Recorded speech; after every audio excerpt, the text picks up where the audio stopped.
Good evening and welcome to Juan Diego High School. We are getting set for varsity football. We have East High School in the house tonight. The Leopards from East, just a hop, skip, and a jump over in Salt Lake City proper. So they've made their way over to Draper for a bit of a surprise, I think is fair to say. It was an unscheduled game when the season began, but due to some cancellations, the coaches were able to round up a team to play. East was not playing tonight and agreed to come over here and have a contest. So welcome East. Welcome to Juan Diego. So we've got scheduled kickoff in about 15 minutes. The weather out here at the stadium is a little windy, so we'll try to keep the mic noise and wind, ambient wind to a minimum, which means the ambient mic may be off for most of the game, but we'll see how that goes. Let's take a look at the schedule, see where we're at so far in the season. So Juan Diego comes in with a record of 2-1. They won their first game versus Skyline, lost up in Logan, had a blowout win against Taylorsville, and then you see we had two games canceled. We had a game canceled last week that was supposed to be a home game versus Manti, and the team was supposed to travel to Moab to play Grand this week, actually today, but that game was also canceled. So we do have a rescheduled game tonight versus East. So that's where we're at. Next week, region play begins for the Soaring Eagle. They travel to Morgan. They have a home game against Union, followed by a home game with Ogden, a home game with Ben Lomond, and then they close out the season at Grantsville. Hard to believe we're already talking about closing out the season, but we're not going to get quite there yet. Season's not even half over, so that's what is on tap for the Soaring Eagle upcoming. Let's take a look and see where the team and the leaders are in the statistical categories. Let me just bring that up here just a second. So, on the passing side, no surprise, Diego Valdez, with 3 games under his belt, has thrown for 276 yards and 2 touchdowns, averaging just under 100 yards a game at 92 yards per game. On the rushing side, the leader for Juan Diego in total yards is number 15, Dallas Larson, with 363 yards so far on 52 carries over 3 games. He is averaging 121 yards a game with 6 touchdowns so far. So Dallas is tearing it up. Right behind Dallas is, lost my screen here, Antonio Rosano, also with 3 games under his belt with 147 total yards, averaging just under 50 a game with 2 touchdowns of his own. Tyler Easter's also in the mix with 4 touchdowns rushing at 29 yards per game. On the receiving side, total yards goes to Carlos Collada, a junior with 3 games under his belt, averaging 17 yards a catch and about 28 yards a game. Nick Cabellos, a senior, also having played 3 games, is right behind at 74 total yards for the season, 14 and a half, almost 15 yards per catch, and about 25 yards per game. So those are your leaders for passing and rushing and receiving. The kicking game is really in good shape for Juan Diego. If I can find those statistics here, I'll share those with you. The PATs and field goals are being handled by Mr. Ortega, number 24 for Juan Diego. Jeremy Ortega, that is. And he's got a really good leg. My understanding is he plays soccer, so maybe that's inherent to what he's capable of. But he has done really well on the season, kicking field goals and extra points. So Juan Diego with a really good kicking game. So that's an overview of where we're at with the statistics for the team. Let's get back to see what we've got going on here at the field. Both teams have headed over into their respective locker rooms, so there is no action on the field at this time. But I do want to share something with you that Dr. Colosimo, the principal of Juan Diego Catholic High School, shared with the parents. And I thought it was a really nice letter that went out, and I'm going to paraphrase, but he shared that having knowing we are well into the 2021 school year, safely completing the 4th week of school today, the academic, campus life, and athletic programs are in full operation and have been since the very beginning. To say that we are excited to be back, offering our expected robust high school experience is an understatement. Many of our staff and students express the energy in this short video titled, "We're Back at JD." So I'll show you that video here in just a second. And Dr. Colosimo goes on to say, "Rest assured, our goal is to continue this robust in-person experience safely throughout the year. We are in weekly communication with the diocese and health department to ensure we are aligned with the best and most current information regarding keeping our students safe and being able to study and interact in person." So that's a short snippet from the note he sent out, which I thought was really touching, and also I thought was pretty clever was this video that I'll play for you now.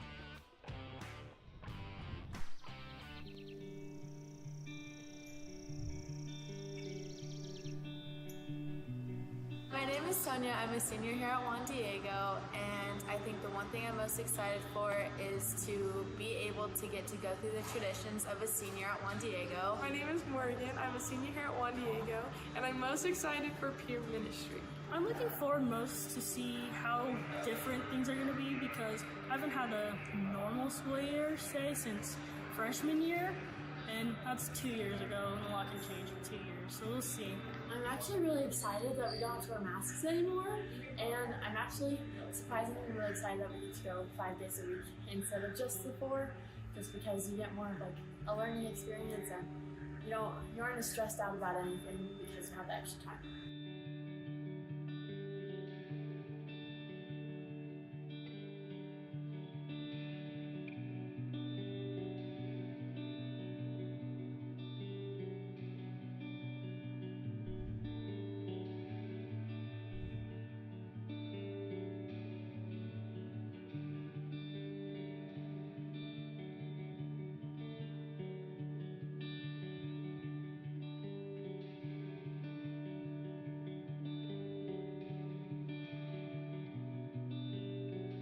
This year feels different because last year was kind of laid back because of COVID, and I was also just a sophomore.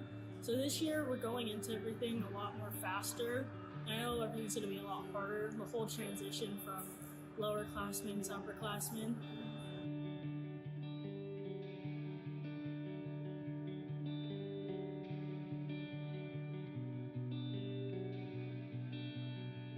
Watching our students this week interact with one another and being together and kind of not being tethered by so many COVID restrictions and rules has been so refreshing, and it's just a great thing that we're back all together in school and we're functioning like a normal high school, and for one, I'm very grateful for that. I'm looking most forward to my drill season because we won't have to take precautions this year as much, and so our pumps will actually be the full day instead of just we used to go in for like 2 hours and then be done. So I'm really excited about that, and hopefully all sports get their normal sports season because I know that's what a lot of kids look forward to for us. As the Director of Student Activities, I'm excited to welcome our students back to a much more normal school year with lots of exciting events and activities. I'm a freshman. My first week has been great, and I liked it a lot. I've enjoyed how new everything has been, just because I'm in a lot of new things this year, and it's just stuff I haven't done before, which is, I guess it's fun to do new things. So by now, you should all have a name tag on. You tell me why you need that name tag, first of all. As a Director of Student Services, it's been great to have the students back at Juan Diego, full of energy, ready to go, and excited for a much more normal school year. I'm really excited to be back. I really missed having the regular schedule with last year and everything just feeling so crazy. It's nice that everything's back to normal.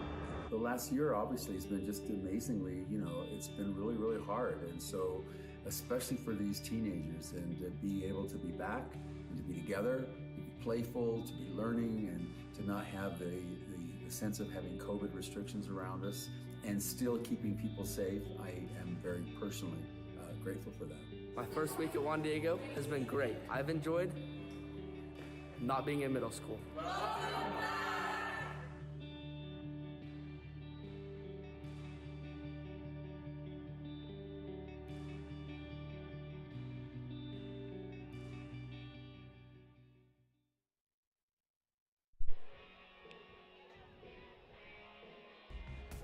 So a nice video there from the principal, nice note from the principal, and a nice video put together by the AV department there at the school. So we are getting ready for what looks like national anthem, and the clock is showing just over 5 minutes, so closing in on a kickoff here. I'm looking out west, and it is a little stormy, so I'm hoping we stay nice and dry here. But let me just take a gander out the back, and it is definitely raining out to the west, northwest. I mean, it is pouring a little, probably out toward West Jordan, West Valley.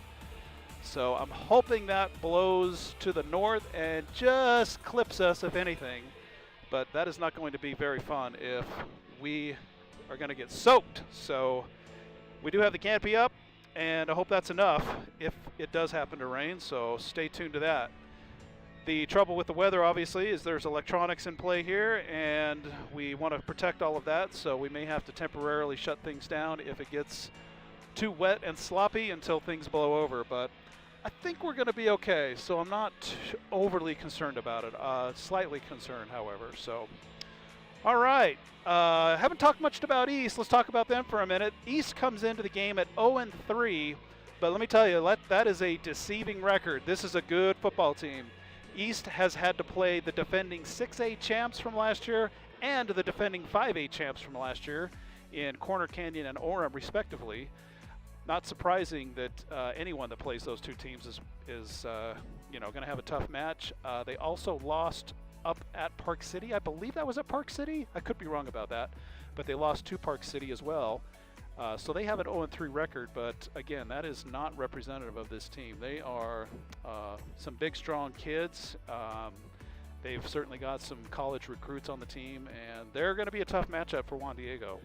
East is a 5A school. Juan Diego is a 3A school. Not that that matters a whole lot anymore. Juan Diego shut out a 6A school a couple weeks ago, so it's all in the team you can put together. So it looks like we are getting ready here for national anthem. So I'm going to go ahead and kick on the mic and focus on the camera, and let's see what we have going here at the field. To please stand and join our civil line as they present the colors at the 50-yard line.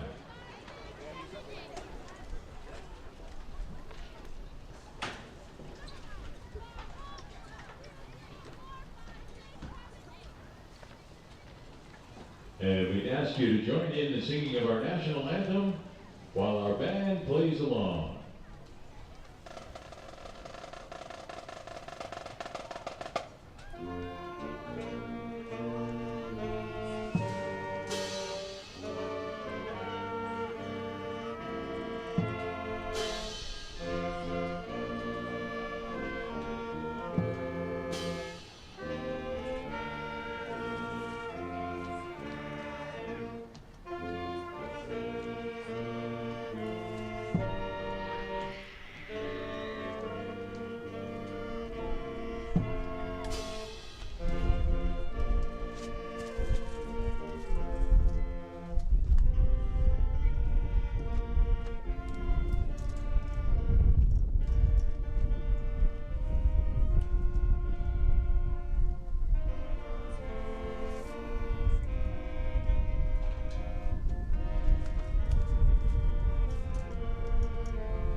And here come the East Side Leopards. The Leopards. Their principal is Pam Peterson. Skip Lowe is their athletic director.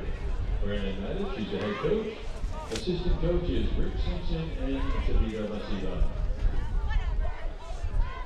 Okay, next up is the coin toss, so we'll see who is going to have possession here in just a moment.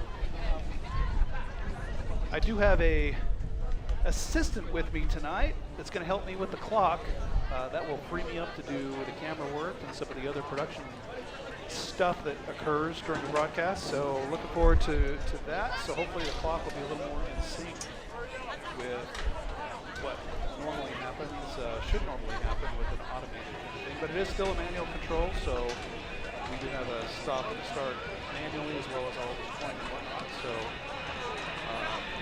we'll try to do a little bit better than we did last time. It was off a little bit here and there the last few we did, but trying to improve that a little bit for everybody watching. And Juan Diego is making their way out to midfield, as is East. Again, East is from Salt Lake City proper. Juan Diego here. Great for Utah.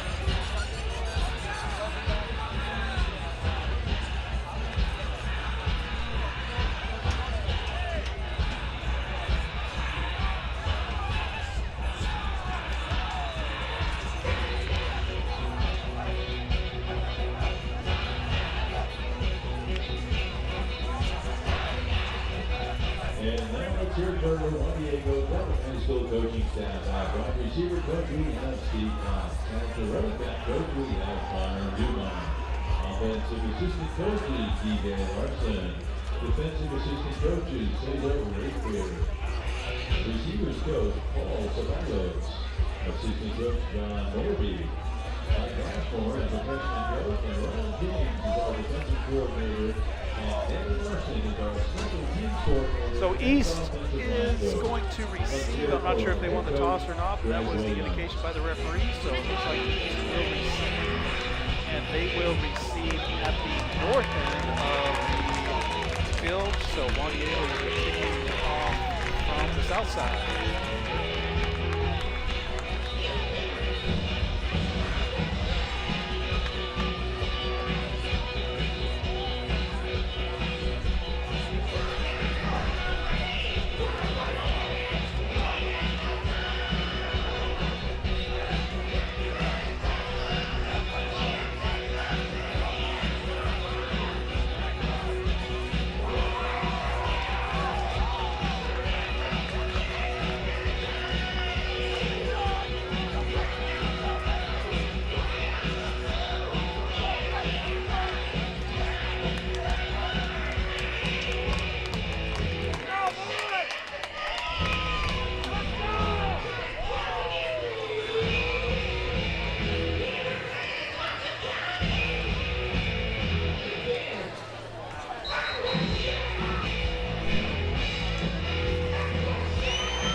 Moments away from kickoff.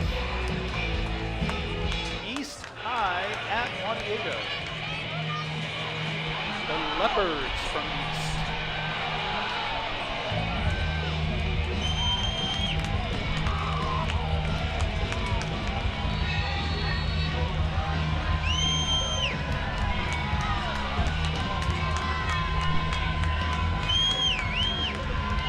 And here we go. Kickoff is caught at the 2-yard line. Runner comes up, misses, and Juan Diego swarms him at the 15. So not very far at all on the return. Great job by Juan Diego to contain that.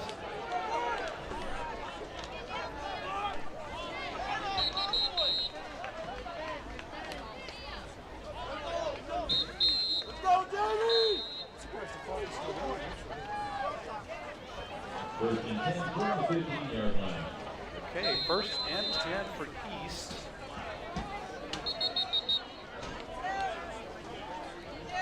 Okay, the referee has called timeout. I believe there's an issue with the clock on the field. It was running that entire time, so we may need to reset on our side.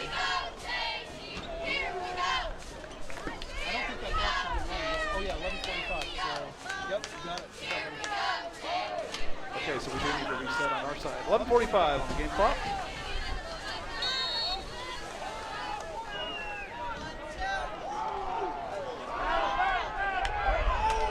And just about breaks it open for a small gain there.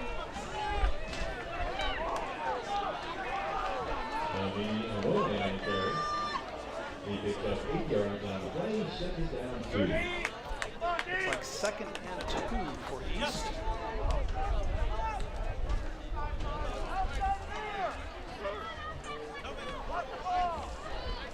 That is another handoff.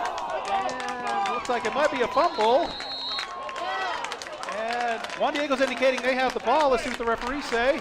Referee is signaling Juan Diego ball, so a turnover right away by East. Juan Diego gets the ball at about the 25-yard line. So that is a big surprise.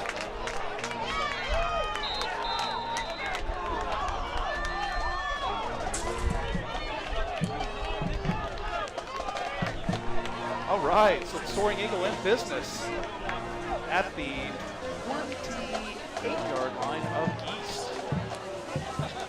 Boy, that's such a scrum in there. It's hard to see when that ball comes out. You just have to go off of the player reaction. Hope they're right when they start pointing in their direction. So here we go. Diego at the helm, number 13 for the Soaring Eagle. And that is a infraction on the defense. That's offsides. Remember, in high school, if you are offsides, you do not have the opportunity to retreat. Once you're over that line, it is a penalty. So that will be a 5-yarder on East to bring it to 1st and 5 for the Soaring Eagle.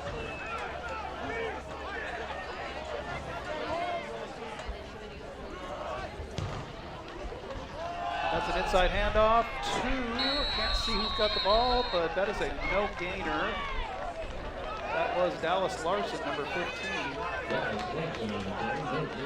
So, second and 10, I believe. Let's see what the big board says here. Oh, excuse me, second and 5. Yeah, it was 1st and 5, so 2nd and 5. No gain on that play. 2nd down.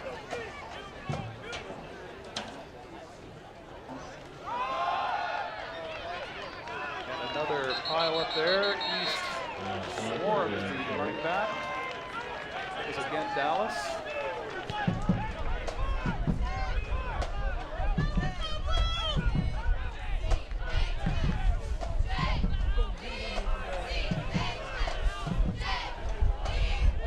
And another no gainer. So it is now 3rd and 5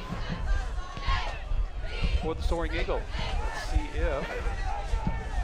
And it looks like maybe a little confusion there. There is no play clock on the field. There is a play clock kept by the referee, but no play clock on the field. And that is another handoff, and that is, oh, and he fumbles it! And did he recover? East is pointing their direction, and the referee, I believe, has signaled East ball. If they haven't signaled it, the players all know it because they're changing sides. So, oh, an unfortunate turnover. So 2 turnovers early, 1 for each team. East gets the ball back on their own 21-yard line, call it. So 10:02 left in here in the first quarter with 2 turnovers. So let's see if East now can do something with the ball.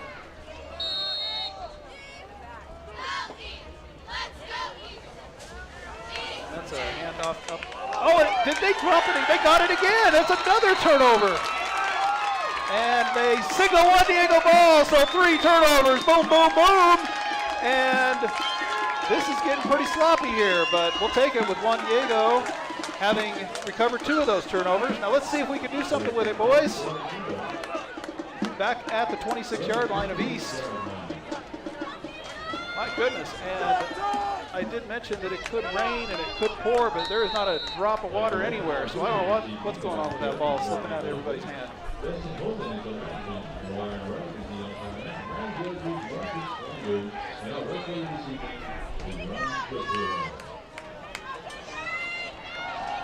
And a double fake and a pass to the end zone, and it is caught for a flag. Oh, incomplete. I thought he caught it, but there is a flag on the play. And that will be pass interference on East, I do believe.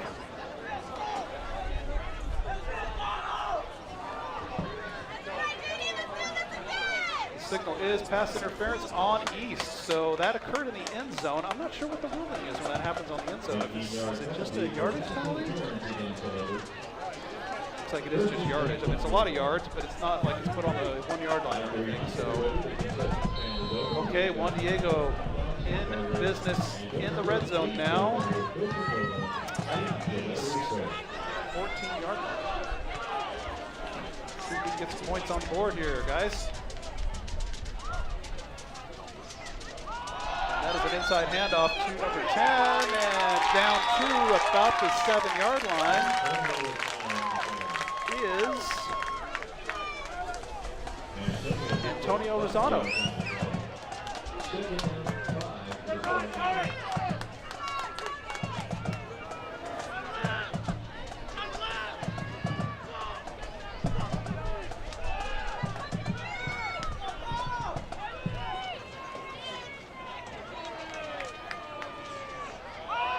Quarterback sweep, and is he going to pitch it? He's going to keep it himself, and he is in for the touchdown!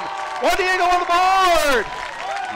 Strikes first with 8 minutes and 55 seconds in the game. So a nice run by Diego to get 6 on the board early for the Soaring Eagle. And the kicking game is out.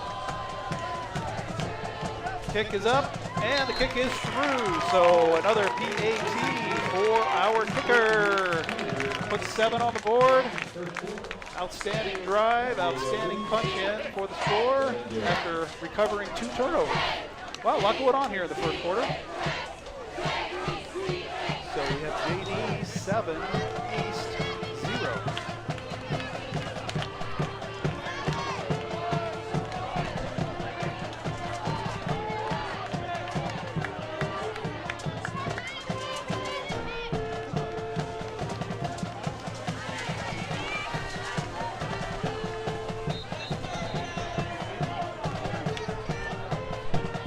Partner in crime here says he smells rain. So it's not out of the question.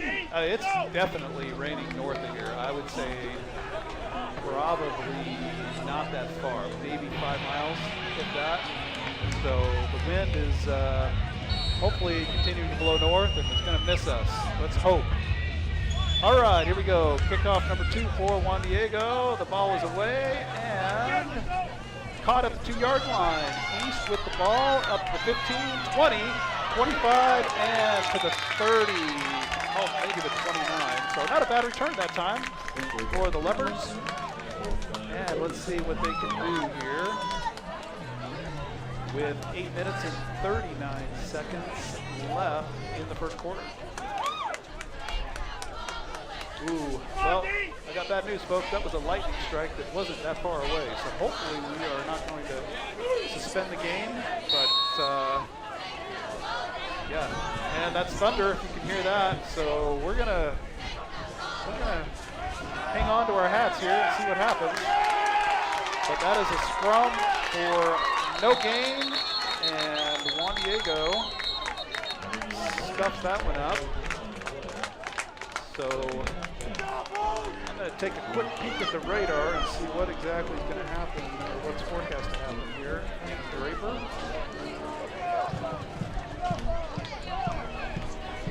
There's definitely weather all around us, no doubt about that. It does look like it's going to blow over if it does cross us, so we'll see. That is a quarterback keeper, and he is down to, I should say up to about the 44, 45 yard line. So a nice run there. That should be a first down. It is a first down. They're moving the markers. So yeah, we are right on the fringe. We have a referee signaling timeout. Please don't be, don't cancel the game. Don't suspend it. Oh, I think they are. I think they're suspending the game. And it is definitely getting windy here. So we've got to hold and we got to batten down the hatches here, folks. Actually, did somebody call timeout? Maybe someone did call timeout. I just saw both teams head to the sideline and no signal on timeout. So we'll find out what's going on here. But the wind has certainly picked up. It's shifted, so looks like it's blowing toward the east and the south at this point. And if that's the case, we are definitely going to get wet. So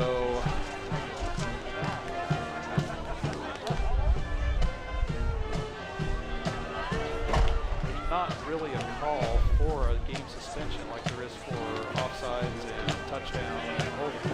So I'm not sure what the referees are doing, and the players are leaving the field. So the game is being suspended officially, and that is unfortunate. So we are going to stick with it as long as we can.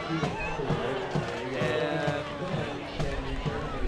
yeah, that is, I guess, late summer, afternoon, evening weather for you. Okay, so the announcer just said a 30-minute suspension of play.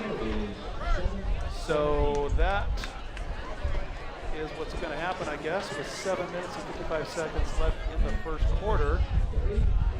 Players are taking shelter in their respective locker rooms. The fans, looks like some of the fans are leaving. There's not really a whole lot of people here. There's a fair amount of students turned out, but not a lot of other fans. So that is the situation. I see some umbrellas coming up, and I hear rain. So here comes the rain, folks. Okay, we're going to try to stick with it here for as long as we can and stay dry. So bear with us here while we sort this out. It is a cloudburst. Okay, I'll be back here in just a few.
Okay, so we're back. We're back, at least I've got the headset back on. The rain, it was pretty intense there for just a couple of minutes, but it has subsided, believe it or not. So that is very encouraging. Fortunately, we have a tarp canopy up and have some shelter from it, but I think the edge of that storm just clipped us as it went by. We're still getting a little bit of wind out of the west, believe it or not, blowing toward the east. But the rain has stopped, so nice little sprinkle there. And everything stayed dry, so that's even better. All right, so again, if you're just tuning in, we are under a suspension due to weather. I believe the referees saw the lightning strike. It was not too far from here and said we need to go indoors as a precaution. They put a 30-minute hold on the game, and I'm guessing that was about 5 minutes ago. So let's put some time on the clock here and get a countdown going, so we let everybody know what's going on. We'll call it 25 minutes. If that changes, I will certainly update it, but that's my best guess at this point. Let's put that on the board, and we'll stick with some background music, and we'll come back when we know a little bit more about what's happening with the game. Hey guys, if we have a lightning delay, we can't have you on the field, so please.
All right, just a quick update here from the field. We are under a game suspension. I was looking at the forecast. We do have a severe thunderstorm warning for the area we are located in until 7:45, so that is 20 minutes from now before that will expire. And the wind is swirling. It's coming from all over the place. Now it's blowing from the south to the north. Previous it was west to east. Previous to that it was north to south. So we're still going to hang out, and I'm sure the game will resume at some point. So hopefully we can keep everything dry and keep things going here. But a bit of a unfortunate set of circumstances with the weather. So we're just going to try to do our best and hang in here until it blows over, which it should in hopefully about 20 minutes. So thanks for hanging out, and we'll be back as soon as we can.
Okay, just an update here from the field.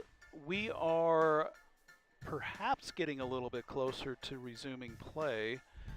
Fans are starting to file back in. The wind has calmed down. The rain has apparently passed over. The camera is pointed over toward the mountains on the east side, and you're getting a little bit of a lightning show happening up there. But it has, I believe, for the most part, cleared the area, so I'm not sure. They don't have a countdown going on the game clock here at the field. It's stuck on 7 minutes and 55 seconds, which is what's left in the first quarter. So I'll go ahead and stick another 15 minutes on my countdown just to give you something to look at, I guess. The severe thunderstorm warning has will end here in about 1 minute. So that is also passing, and there has not been another advisement from the National Weather Service about a severe thunderstorm. I read that through a little bit. It was wind gusts up to 60 miles an hour. It was for Salt Lake and southern Davis counties.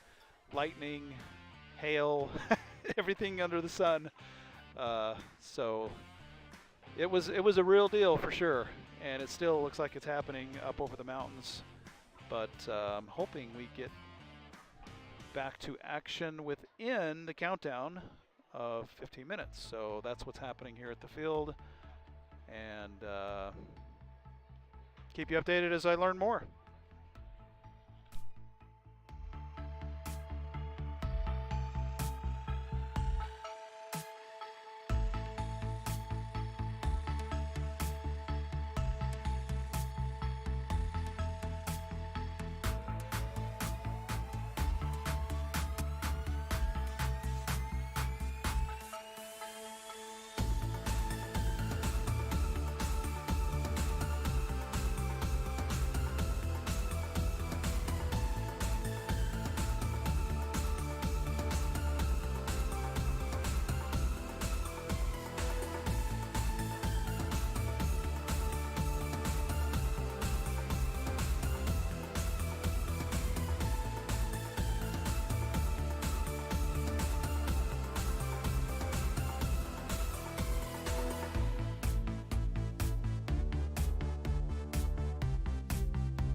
Okay, so we have some good news. The referees have made their way back to the concourse, and I see both teams filing out of their locker rooms.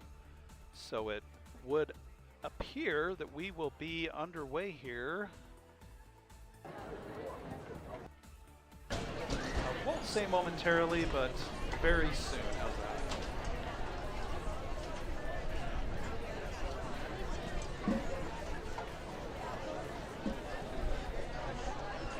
Fans have filed back in for the most part. And stay tuned for an announcement by the field announcer. See if he's going to message anything about the resumption of play, or if we're just going to watch everyone take the field and call it good. So East,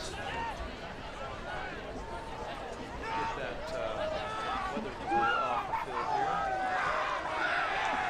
And you can hear Juan Diego already all psyched up and ready to go, psyching themselves back up as they enter the tunnel here underneath the stands. They will be coming out somewhere underneath there. And the fans start the rumble and shake and roll of the seating here.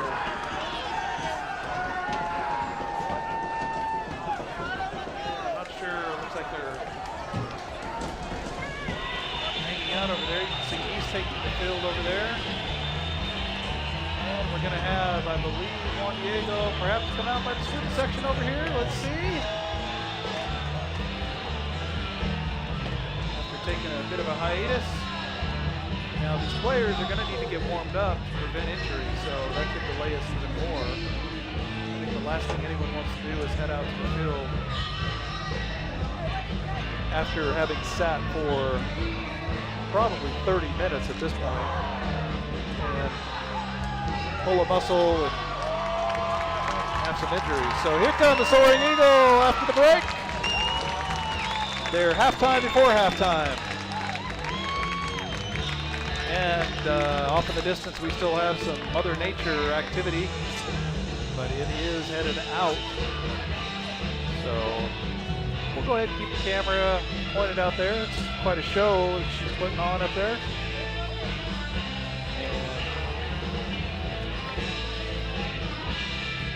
See what's happening here. Looks like the coaches are making their way over. East is down at the other end,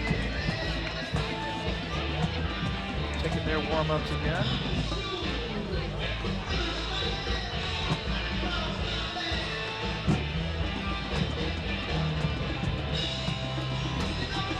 I'm going to go ahead and kill that ambient mic because that is some music I'm sure YouTube will tell me I should not be capturing and redistributing without proper authority.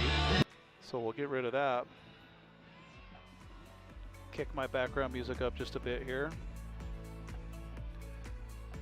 So let's show the East High guys on the other side here.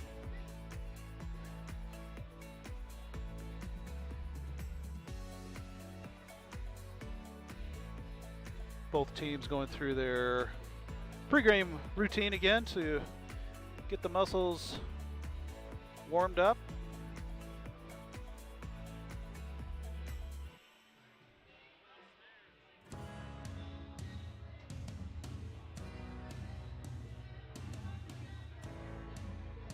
Referees have taken the field, so my guess is we'll be underway here pretty soon.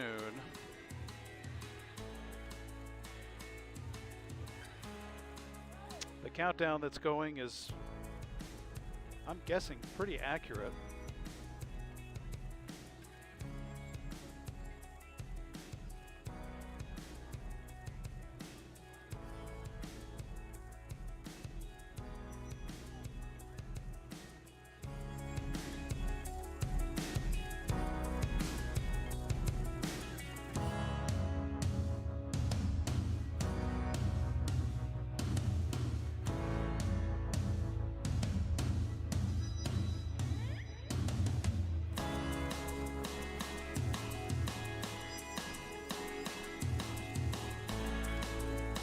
Wave to the camera.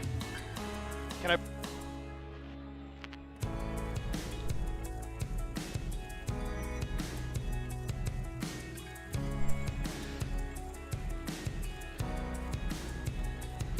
All right. I was trying to get my partner here to have a little fun with the camera, but he ran away from me. So, all right. Well, here you go. This is your broadcaster, Mr. Broadcast JD. And my partner is hiding over there in the corner. He's a little camera shy, so I'll try to get him on. I'll try to get him on this before the night is over. So you can see the canopy we have up is still up, and we're gonna leave it up because it's a little dark and gloomy out west. You never know what might happen a little later. So let's get back to the field. Looks like the teams are getting ready to resume their positions on the field.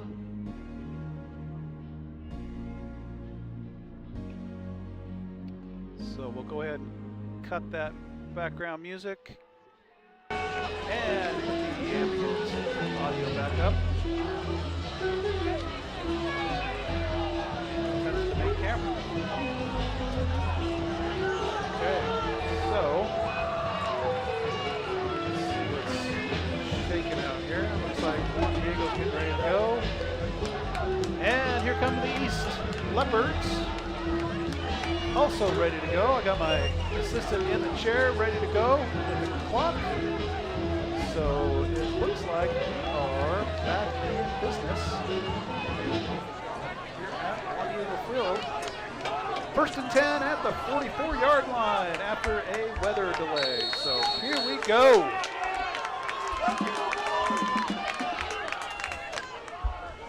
And that's a handoff up the middle.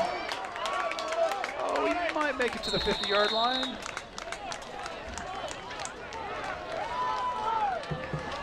So just like that, we are back in business. Second down, 5.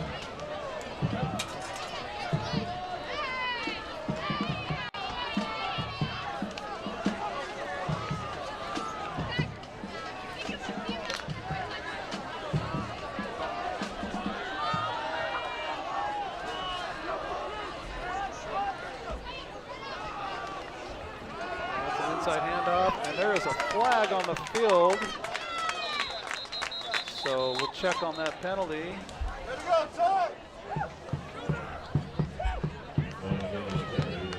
It is looks like an illegal shift. I believe that's the call. Perhaps an illegal substitution, but I think that was a signal for an illegal shift. So that'll be a penalty on the offense, and that's going to back East up, I believe, 5 yards. Put them back on their own 44-yard line.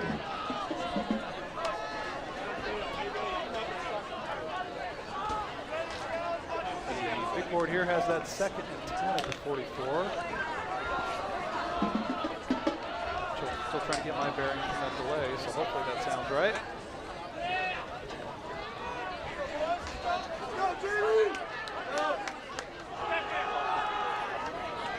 Just a power run right up the middle. It is close to a first down. Trying to see if they're going to give that to him. No, that is short of the first down. They're not going to give it to him. It looks like third, and you can see the marker over there. It's third and really short. Oh, no, they did give it the first down. They just didn't move the chains yet. Well, if you're going to give them the first down, you got to move the chains, guys. So the board says first down, but I think it's third. It says 3 over there. And that's a first down for sure. So, oh, that's more than a first down. He has gone to the house, and that is going to be a touchdown for East. Number 4, I believe, is the guy with the carry. Yeah, third and short turns into third and 6 points. So a nice run there for East to get their 6 on the board after the long delay there. And just like that, it is 7-2-6.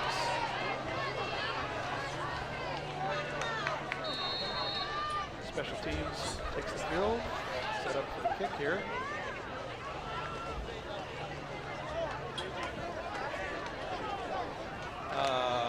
Actually, no, they're not setting the kick. They're going to go for it.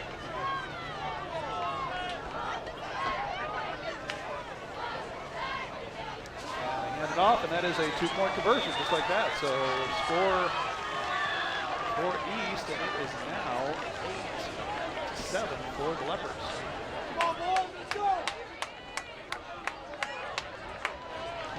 So a big run. That was probably, what, 50 yards?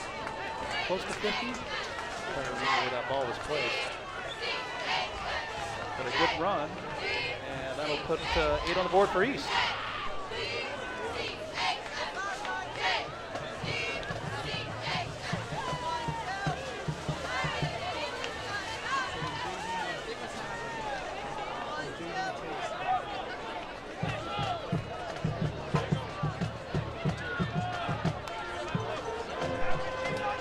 I mentioned in the pregame that East had lost to Park City. They lost to Park City by 1 point, and having had scored 13 points in the fourth quarter, it was a 13-0 score for East versus Park City in that fourth quarter, and it makes me wonder if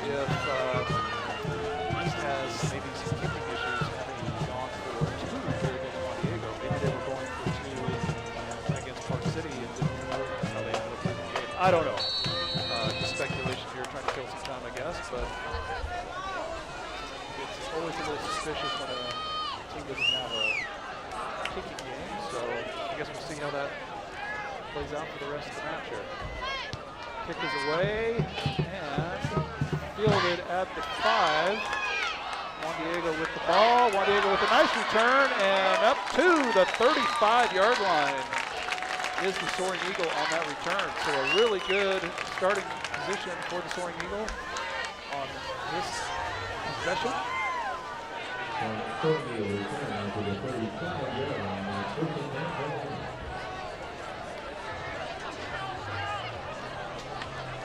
And the Soaring Eagle offense will take the field.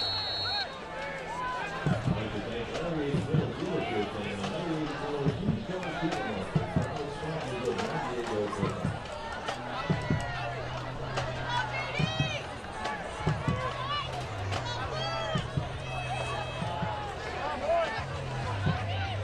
Diego under center, checks down the line. He's got Dallas. Back is. Oh, and he drops the ball. Oh no! Is that a turnover? That is, East is pointing their direction, and no, referee signals second down, so Juan Diego recovers. Woo! Boy, a little bit of sloppy play right there. That's a little scary.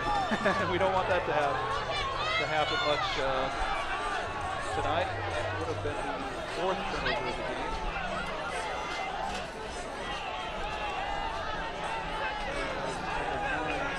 Bellows.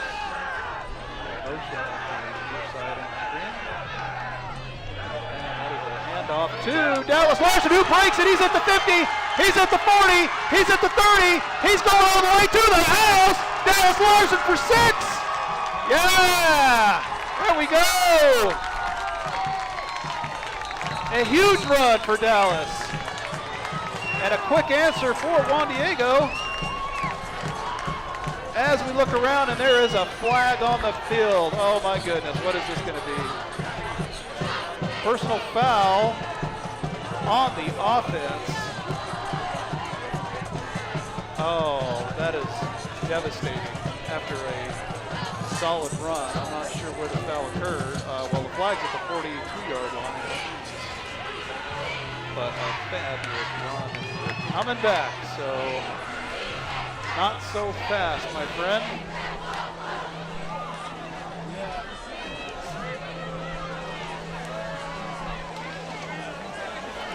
Boy. All right, well, if you can do it once, you can do it again.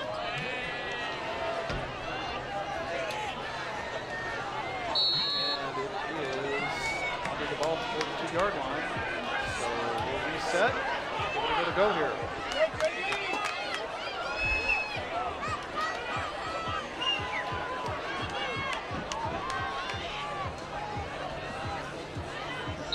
Oh, and there's another flag. This is going to be...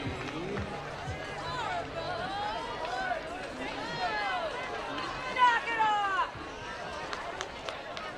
And they called offsides on the offense. That is an unusual call.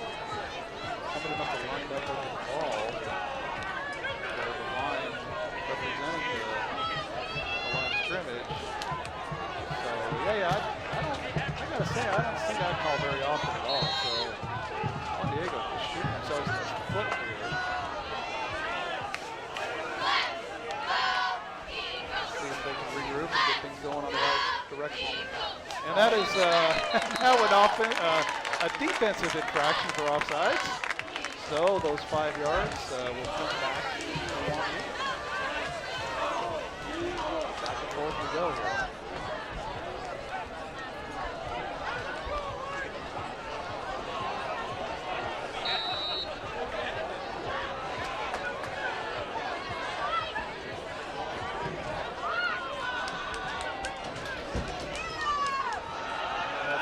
Handoff, that time to Tyler Easter, who gets a couple of yards.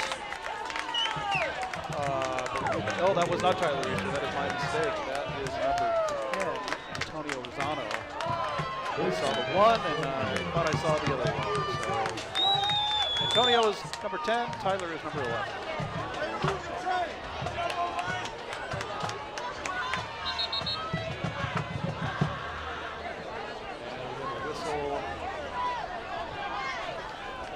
First down for Juan Diego, so first and 10. And another flag, oh my goodness. Okay, well that's the typical call you see against the offense, which is false start.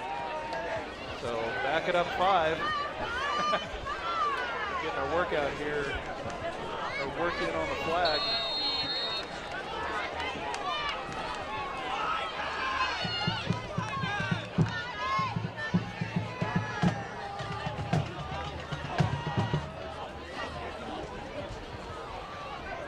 Motion. And handoff on the inside to Dallas, and he is still fighting for yardage, and that is some extracurricular activity there.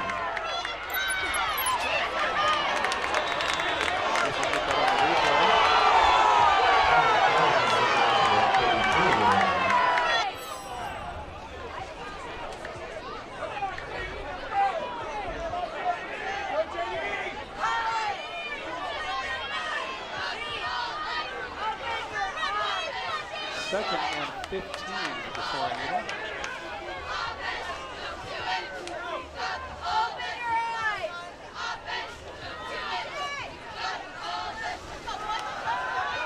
And a pass to the middle, over the middle, wide open is Dallas. That is not Dallas. That is number 82, the tight end.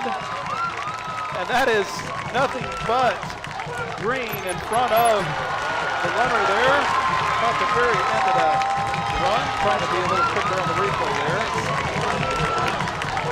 But that is a fantastic over the middle pass and catch, and I believe that was number 82, who is, if I looked it up on the roster here, Charlie Morby, tight end. So way to go, Charlie. So Juan Diego answers. And the kicking team is out, and it is up and through, automatic. So that'll put another point on the board and take the score 14-8 for the Soaring Eagle. So an outstanding play call there. You get the points back and retake the lead.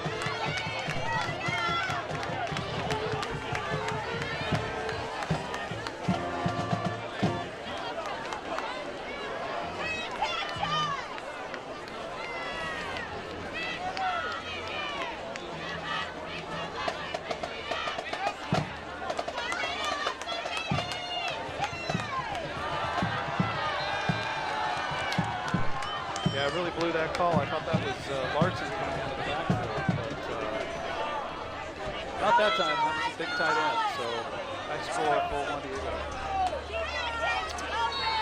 Okay, here we go for kickoff. And that ball is away, and it is through the end zone, so it'll be a touchback. Nice kick there by the Juan Diego kicker. And if you could believe it, it's still the first quarter. It feels like we have streamed an entire game. I got to be honest with you. Probably because of all the standing we did during the delay.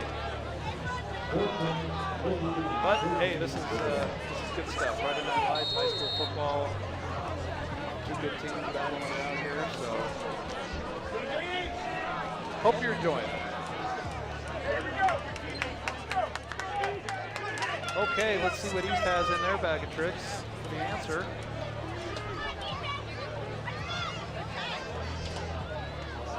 And that is a handoff up the middle, and it is snuffed out. Now they're still looking. I mean, no, they're not. I thought the ball was out based on some reaction there, but it's not. So second down.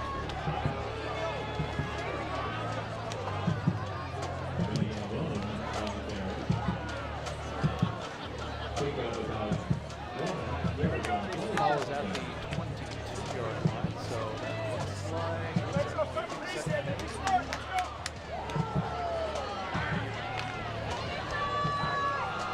This comes quickly to the line. We do have a wide receiver on the bottom half of the frame. Out of frame. And faked out of the cameraman there, but a nice defensive stop. So that is a no gainer for East. That would be 3rd and 8.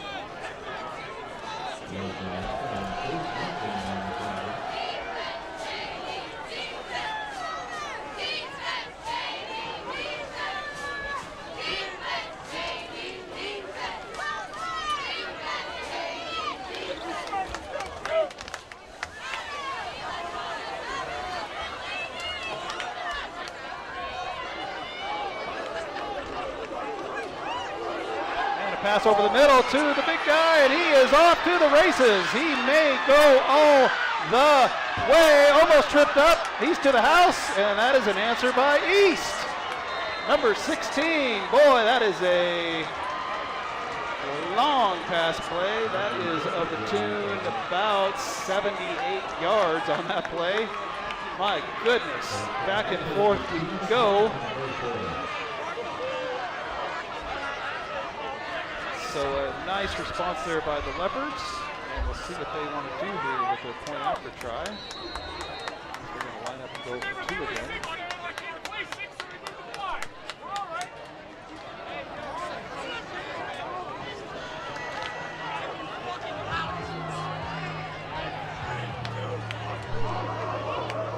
So East is lining up for 2, and that is a handoff, and that looks like he is in. Is there a signal? I don't see a signal yet.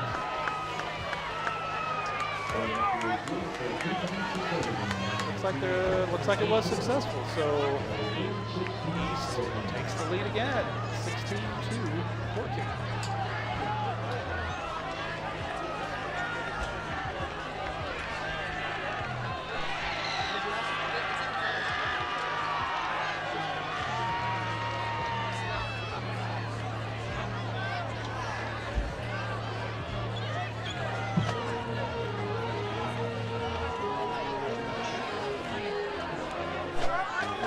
So 2 minutes exactly remaining in the first quarter. The score is 16-14. So back and forth scores.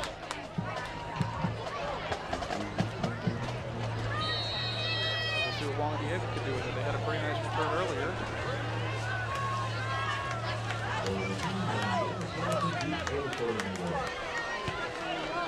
Kicker really does have a good leg, so it's surprising they're not going for the 18 on the touchdowns. There's a strategy there involved. Sure. Juan Diego will take over at the start.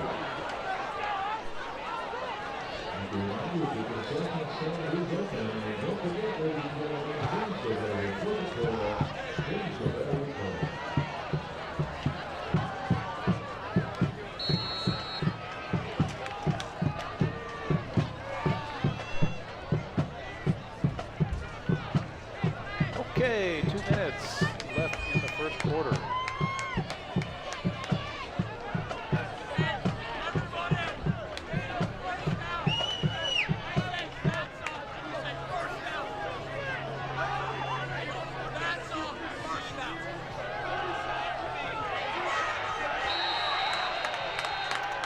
That will be a tackle for a loss.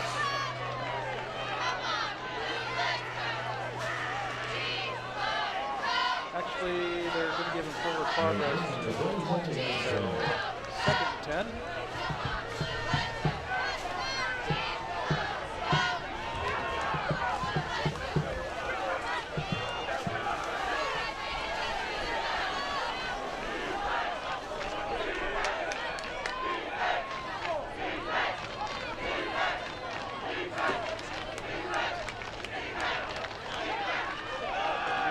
Middle goes nowhere. East swarms. Ooh, looked like he was not quite down, but he eventually tackled him there. So that's still at the 20-yard line. So this is going to be 3rd and 10.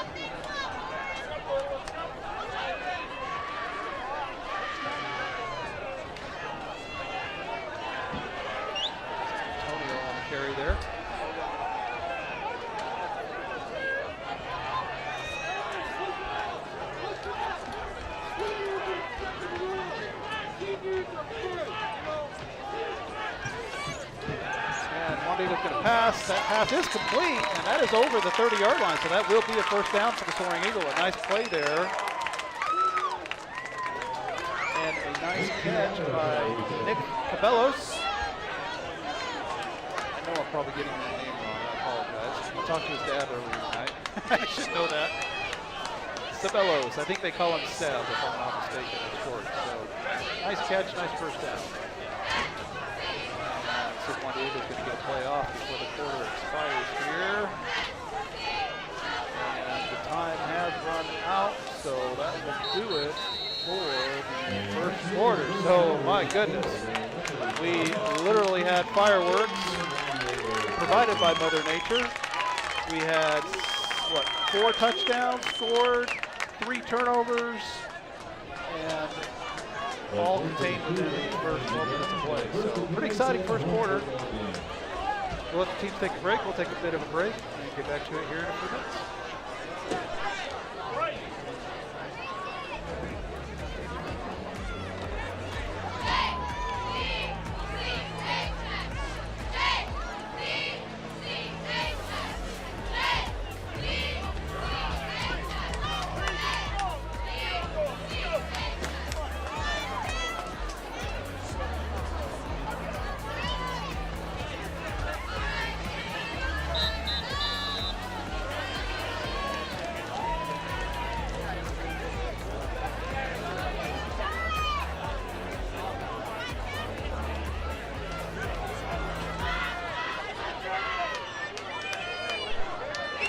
Okay, second quarter is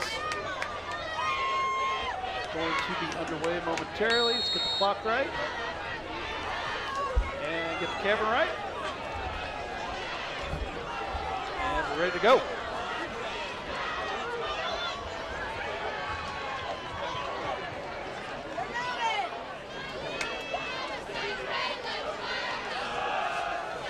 So inside handoff to about the 33-yard line. Could be second and 5.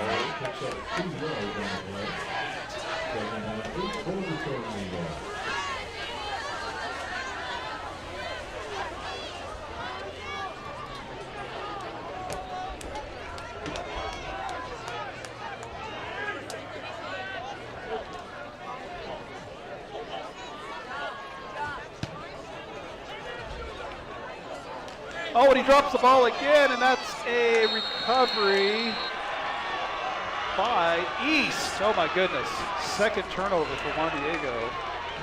So 2 turnovers each now for the teams, and just looked like a bad exchange there between the center and the quarterback. And Juan Diego turns it over, giving East excellent field position at the Juan Diego 31-yard line.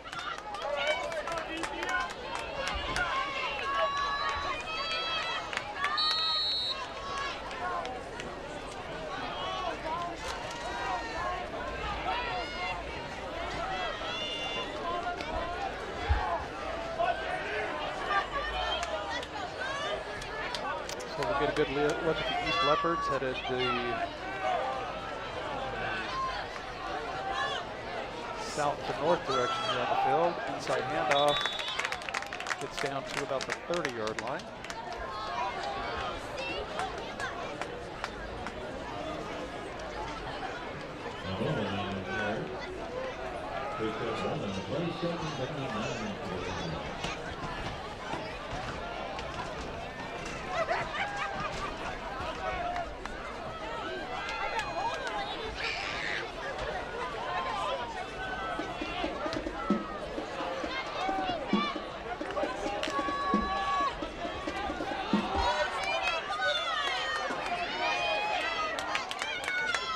Receiver is out of frame on the bottom of your screen.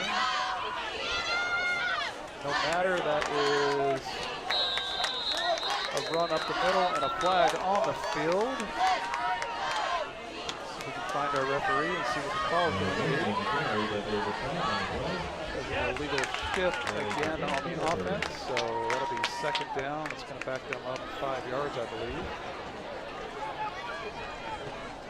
Taking them from the 28-yard line of Juan Diego to the,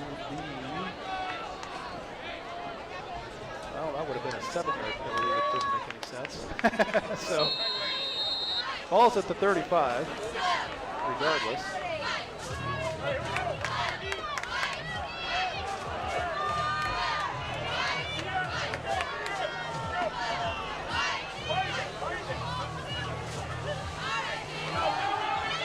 That's a run up the middle. He bounces off a defender and is tackled to get a little bit of that yardage back. So this should be 3rd down. And it looks like about, call it 6. So let's see if Juan Diego can hold it here.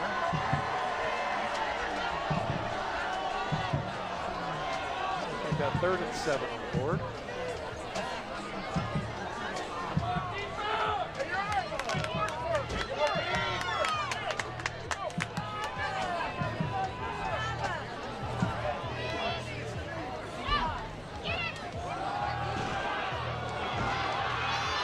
That is a run, a bruising run down to about the 12-yard line. So he's just bullying their way down the field here. And that will move the chains and give East 1st down. Ball on the 14-yard line.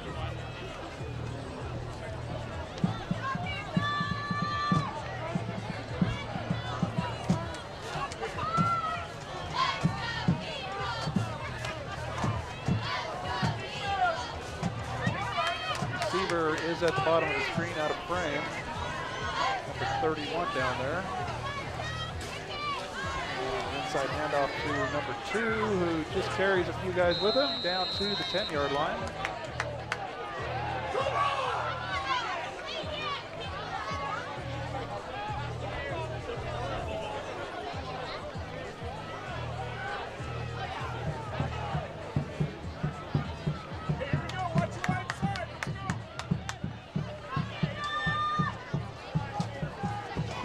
Should be 2nd and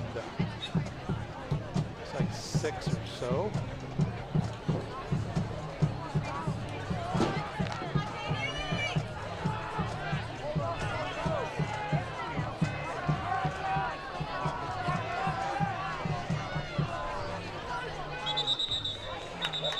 And another flag flies. The call is here by our referee. Big thanks for Juan Diego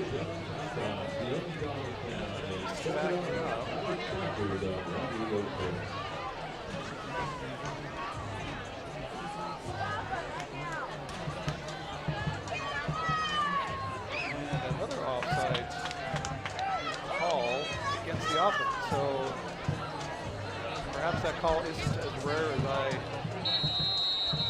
believed it to be, because that's the 2nd one tonight called against the offense. One for each offense has been on the field. One called against Juan Diego, one called against East.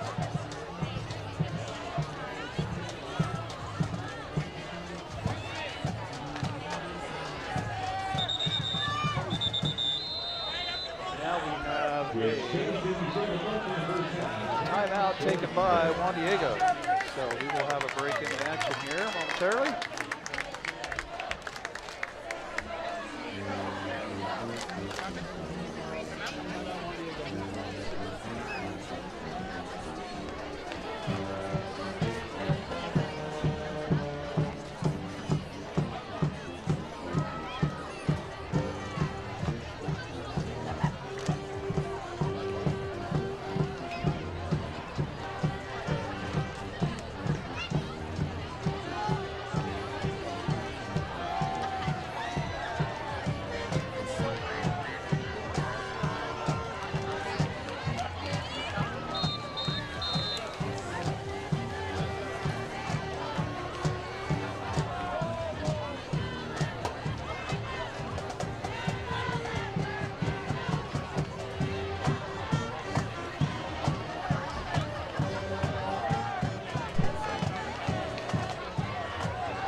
Okay, East lines up, 2nd down.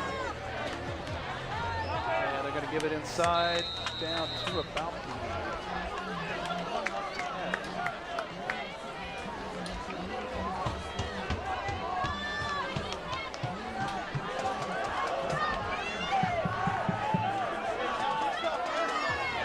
So that's going to make it 3rd and about, I'll call it 7. That looks pretty close. 6.5. 3rd and 6.5.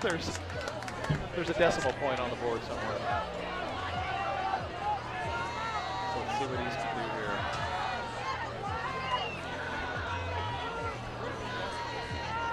And they're going to pitch it out to the right side, number 24. He's trying to get past the defenders, but he is stopped short of a first down. So that will bring up a decision for East with no sign of a kicking game in sight so far, aside from kickoff. My guess is they're probably going to go for it here. Do I have that wrong? I thought it was 4th down. The field is, the marker says 3rd down, so I guess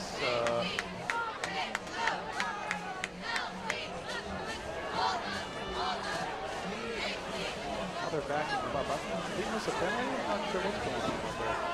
Ball's now at the 15-yard line. And now there is a signal on the field. And is that another timeout?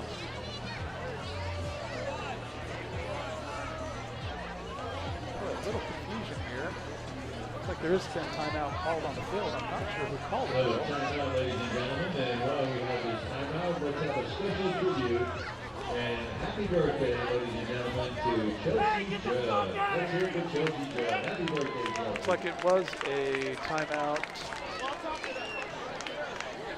on the field. Not sure who called, who took it. Let's see if I can find that out and take it off the board here. I'm still a little confused about what happened with the actual play because it appeared to be a penalty. I'm not sure. We're trying to sort it out here.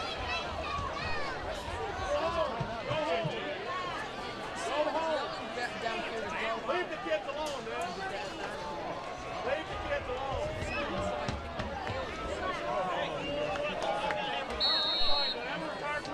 Okay, well, looks like we're back. I'm not sure who took that timeout. It might have been an official timeout, so we're not going to take one off of our board for any counted against anybody. But we're back. And the quarterback drops it. Does cover it, though, so that will be not a turnover, and that will be 4th down now. And now it's a decision for East, and I think it's an easy one. And they're going to go for it, I do believe. Bring the 4th down and 14. Let's hear from the defense. So they have even, with that snafu there, they're backed up even further. Now the ball is on the 16-yard line. This is going to be 4th and 13. For the Leopards. Let's see if they can convert here deep in Juan Diego territory. And that is a quarterback keeper, and he is sacked back at the 26-yard line. And that's worth a replay right there. Here he comes, and he is taken down. So turnover on downs, and Juan Diego is back in business.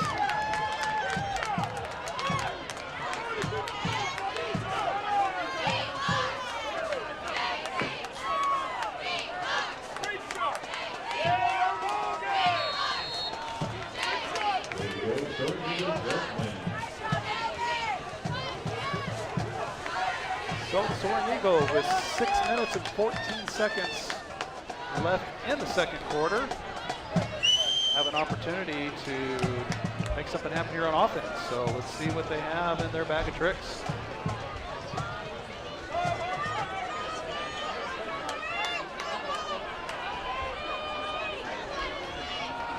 And that's a handoff up the middle. That is Dallas Larson, and Dallas is gone. He is going to the house. Nobody's within 10 yards of him. They're giving up. He is going to score all the way from there. That's over 75 yards for the score for Larson. Outstanding call right up the middle. And Dallas really excited about that one. Celebrating with his team. Absolutely fantastic football play there. Congratulations, Dallas, on that run.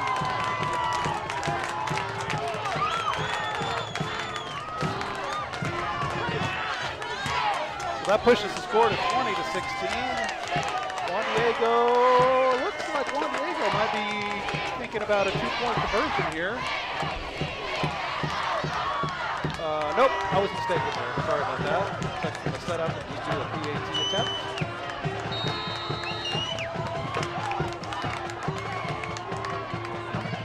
And that is up, and that is through once again. So Juan Diego tacks on the PAT, takes the score to 21-16. And 6 minutes and 4 seconds left here again in the first half.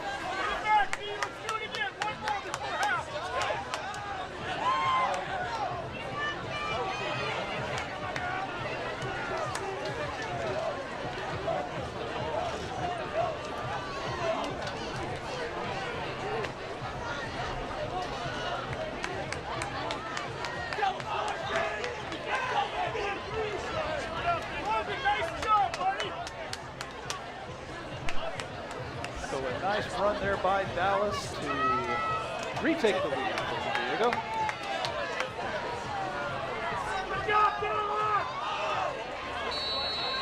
Let's see what he can get done here on the kick. Kick is up and away. Fielded by East at the 20, 25, and that ball carrier is tackled at the 25-yard line. So East will take over first and 10 at their own 25.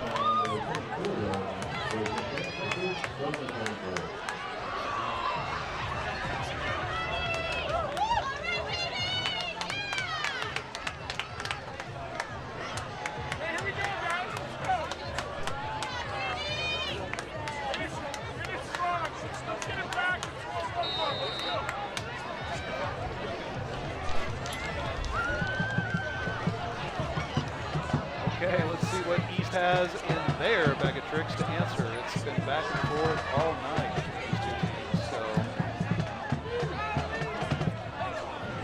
shotgun formation, handoff inside, and that runner is up to about the 30-yard line. So, and there is a flag that has just flown. So we'll check on the penalty here. I think I may have seen a late kick.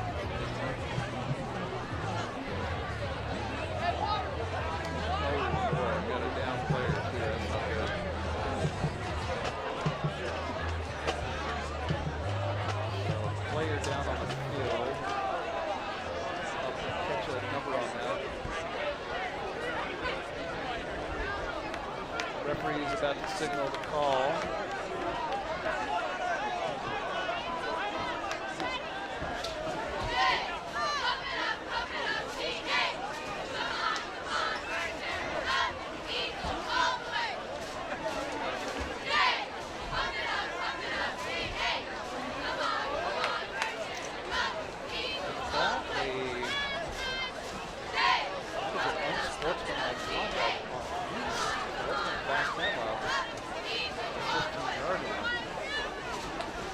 Check on the injury here.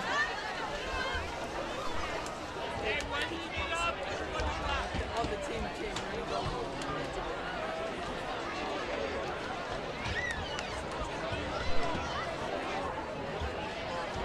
And that injury does not look good. Dang it, hate to see this happen. Football is a rough sport. Sometimes legs and arms can get twisted up in there, but so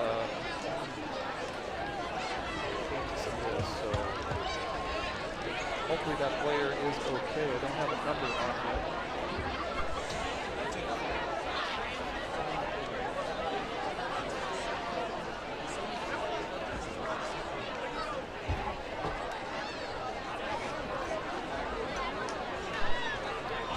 Looks like 74 for East is the player number on the ground. Kobe Wallace, a sophomore. So Kobe is okay.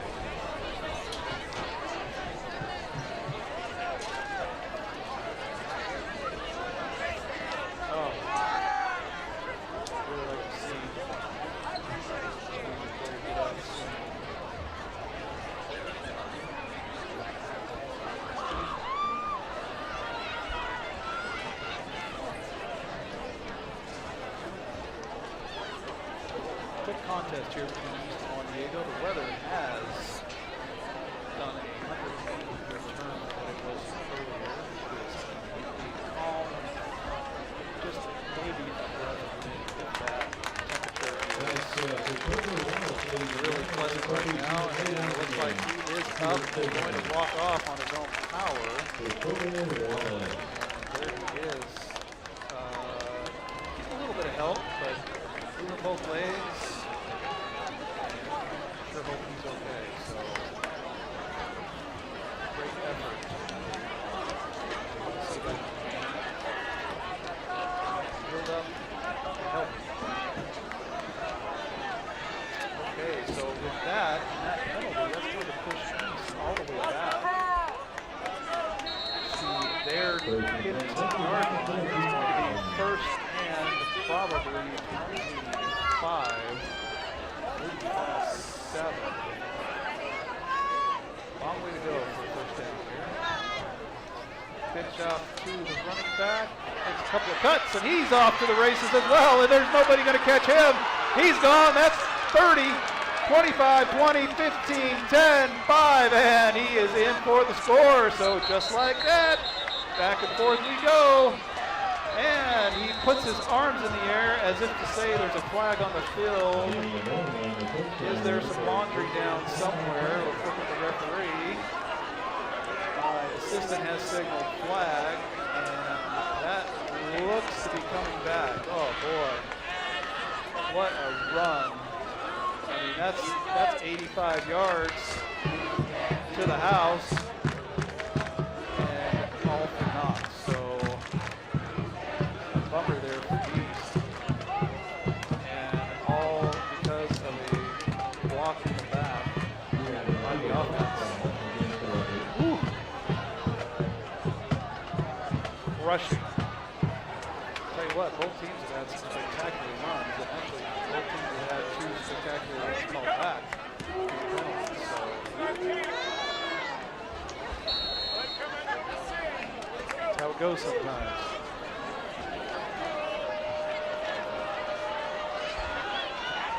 Okay, this will put East. Looks like they get a first down out of that. And they go to the air, and that is overthrown. So incomplete pass there.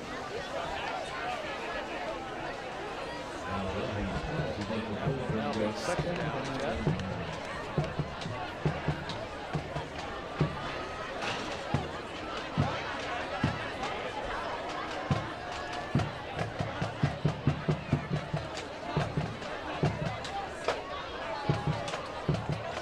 Boy, is it midnight?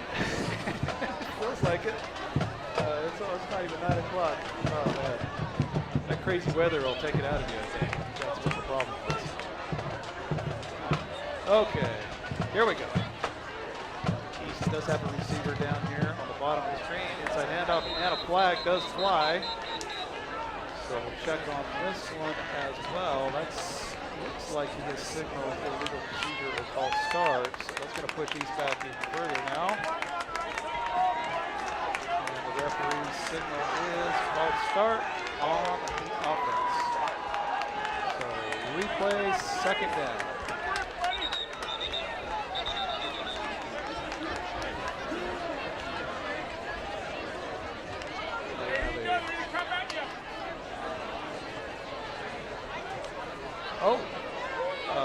Interesting. Juan Diego declined that penalty.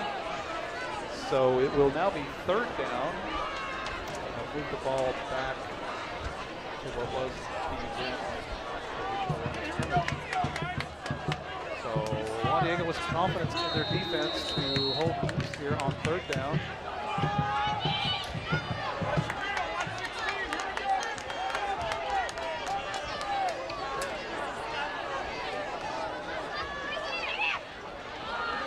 Go inside, and Juan Diego stuffs him right up the middle, and then some.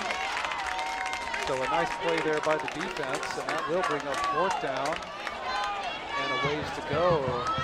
I would be very surprised if East goes for it here, deep in their own territory. So let's see if they have a they are lining up in a punt formation, so it looks like we may have a kick here. Going back to Juan Diego. Back to receive for Juan Diego is number 3. A bit of a high snap, takes it in, gets a pretty good kick away. Wow. Oh, and he drops it, but picks it back up. And looking for some daylight, and down at the 31-yard line, I was looking for the word, and it is bobble.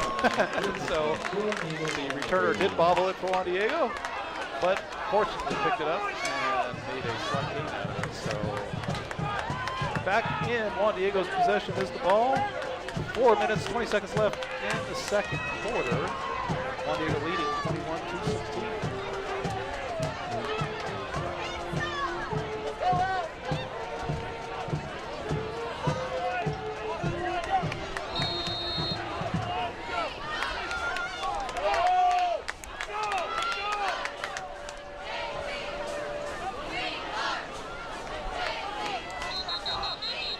Whistle on the field, and that is a timeout taken by East. So East needing to think about it a little bit here, so we'll take a bit of a break as well.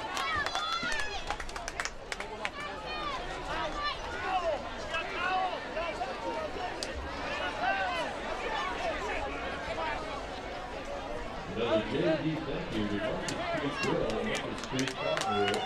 There's 7 more running, ladies and gentlemen. Enjoy a nice salad dinner at the Market Street Grill. See our rowdy student section over here. I know that the post of the canopy in the way, but there they are in their glory. Cheering on the Soaring Eagle football team. Glad to have you guys in the house.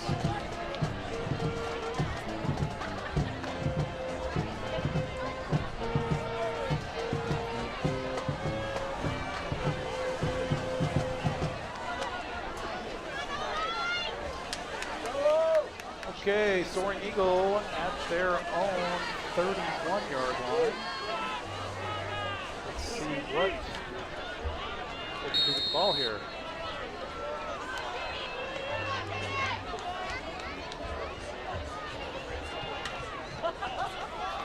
And Diego keeps it, pitches it off to Dallas. Dallas has turned the corner. A flag is down on the far side over there.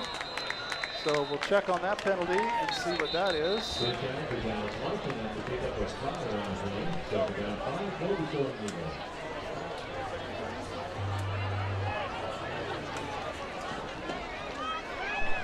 Okay, so we had a little bit of a malfunction here on the clock, so we'll reset everything here.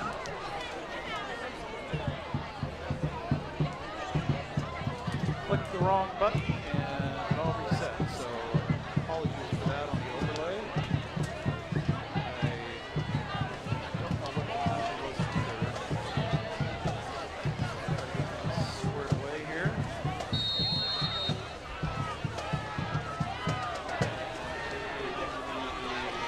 Second according to the big board.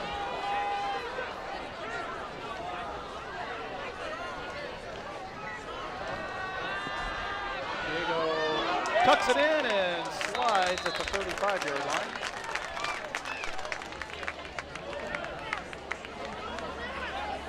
And they're slide is off the 30-yard line, off the 35-yard line.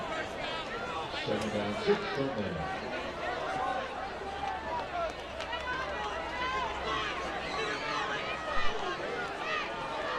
Okay, looks like 3rd and 5 for Juan Diego now.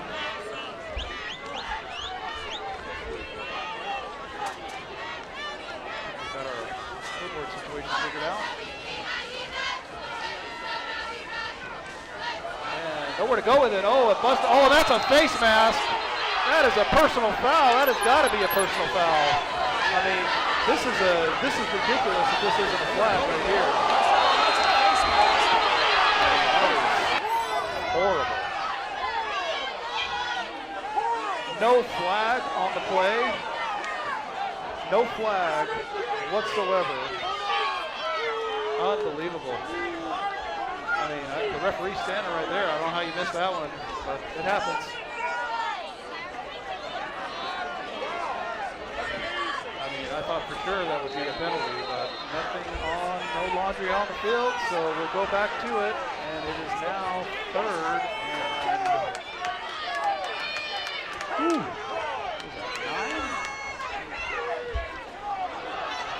Hand off to Dallas up the middle, cuts it back, and he's got the first down and a little bit more, so right back at you.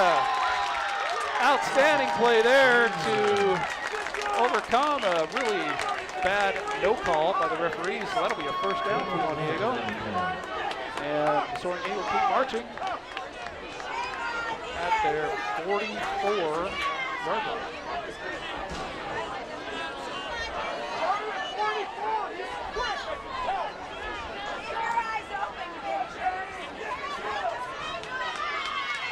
That is a handoff to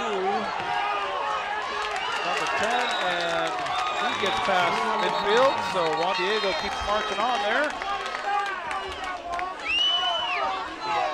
Oh, there is a flag on the field. What's this going to be? Holding against Juan Diego. Wow. You miss a face mask right in front of you, and you're going to call a holding penalty, huh? Okay. That's how the tides turn, and I could be wrong about the face mask, but I thought it was pretty clear there. So I guess we're going to back things up. Go first and mile.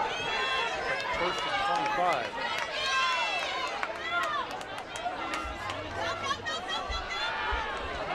And that is caught by Dallas, and he's coming down, and he takes on the defender and bullies him to the 50-yard line. So a nice play by Dallas there to get some yards back.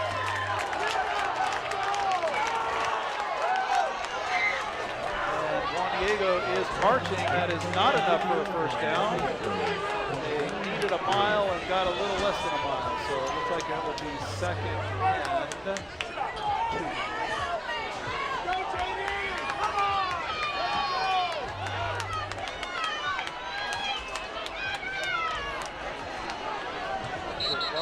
And there's a penalty from the back judge.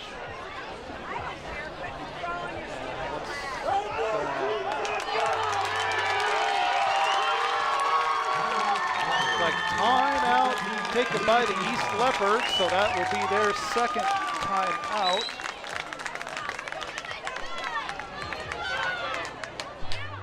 So that'll leave them with 1 in the game. Juan Diego got a little something cooking here after that no call. Might have fired him up a little bit. So 2 minutes and 15 seconds left in the first half here.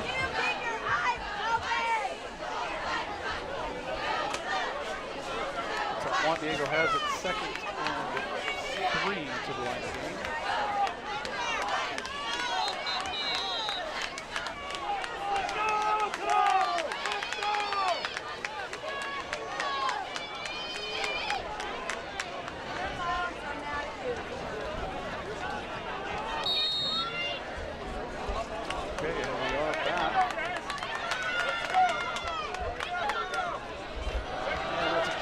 By Diego, and and there's a flag that flies there, so let's see what this call is going to be.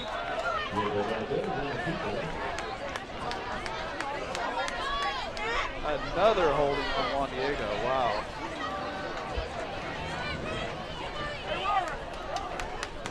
That's not a hold! Hard for me to see those penalties if they occur. An unfortunate call nevertheless.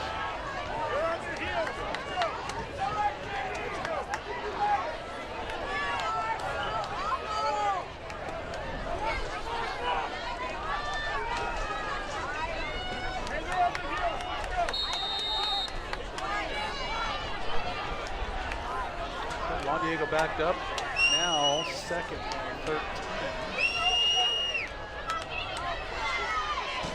Diego back to pass, over to Dallas. Dallas makes a move, makes a defender miss, and gets back to the the 48-yard line. So a nice run there by Larson. And time is still ticking away, minute 36.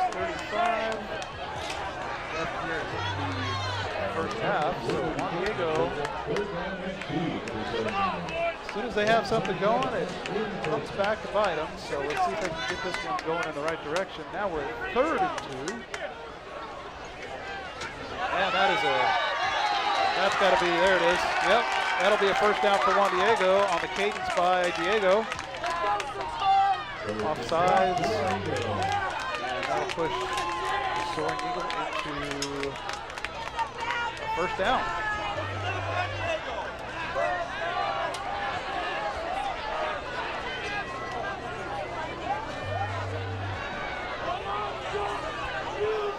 So a minute, just over a minute here left in the first half.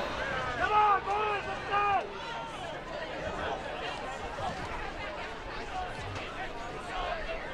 Diego under center.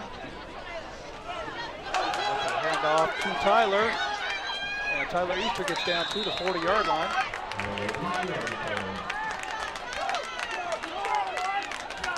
That'll bring up second down. And Juan Diego needs a little bit of urgency here. Clock is down to 40 seconds, so we'd all like to see him move a little faster and try to get some points on the board here. Diego's going to go back to pass and throw it across the field. And down to, not a whole lot to gain there, maybe a little bit, across the 40-yard line, maybe the 39. And Juan Diego is going to call, I believe they're going to call timeout here, so stop the clock with 21 seconds left in the first half.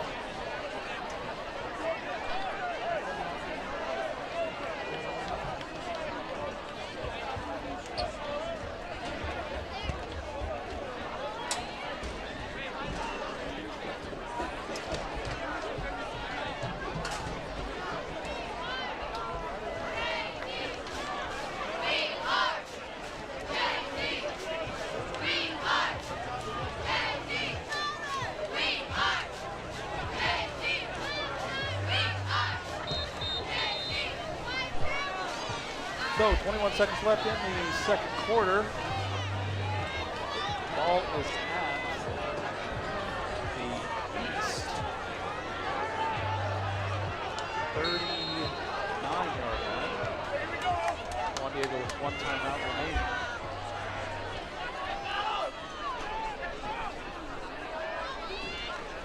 Juan Diego back to pass. He's looking, throwing long. And it's deflected. No penalty on the play, so they went for it all there. Not a bad move. 10 seconds left. So that was a pretty exciting play there. Would have loved to have seen that one reeled in for a touchdown. And a bit of a decision for Juan Diego. 10 seconds left, and it is now 4th and 7. To keep the offense on the field. And I guess a turnover on down wouldn't be the end of the world here. First down would be great with one timeout. A little bit of confusion. And enough confusion to have to burn that last timeout. So Juan Diego takes their final timeout of the half. And will back to it here as soon as that timer is up.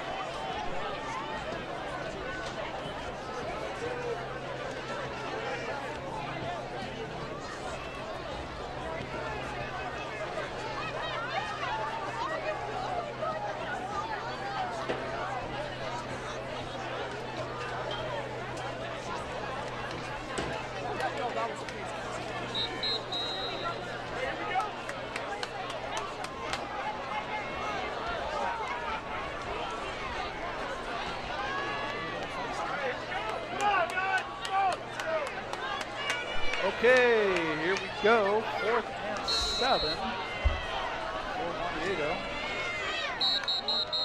And another whistle. What is going on?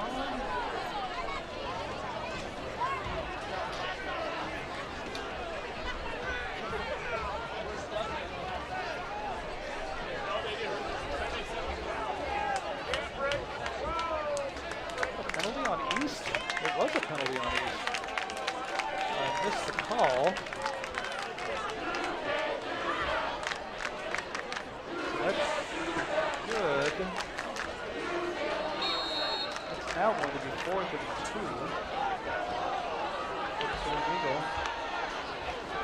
And Diego back to pass. Oh, and he's in trouble. He throws it up, and it's incomplete.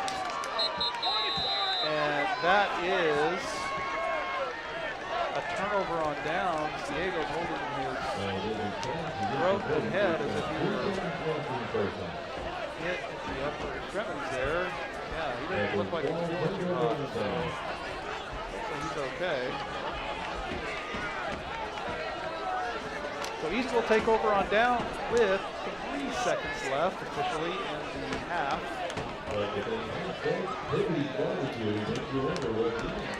See what they have in store for their final play of the half. Coming up at halftime, I will replay the We Are Back video that Juan Diego put out today as a compilation of thoughts from students, thoughts from the administration about their successful transition to back in-person learning and local activities, so it's kind of nice. I'll put that out since getting the halftime here. Let's see what East has on their side. Looks like it's going to be a long one down the field, and it is intercepted by Juan Diego. So that's how the half will end. Juan Diego hanging in there with a score of 21-16. Showing East that they're just as tough as they are. Welcome to our house. A good first half, a long first half, probably the longest first half I can remember for a high school game in a really long time. 9 o'clock almost straight up, and due to the weather delay, that's why we're in extended hours here. So we'll take a break, put some time on the countdown timer, and play the video, and get back to it here in about 15 minutes. Thanks for joining, everybody.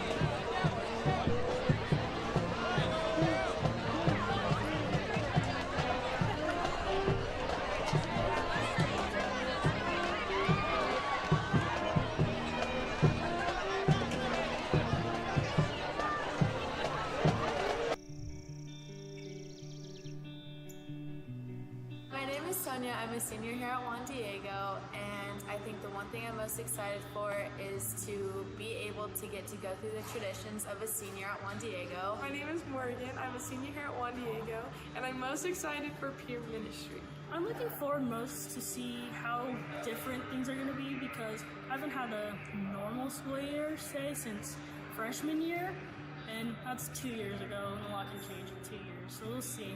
I'm actually really excited that we don't have to wear masks anymore, and I'm actually surprisingly really excited that we get to go 5 days a week instead of just the 4, just because you get more of like a learning experience and you aren't as stressed out about anything because you have the extra time.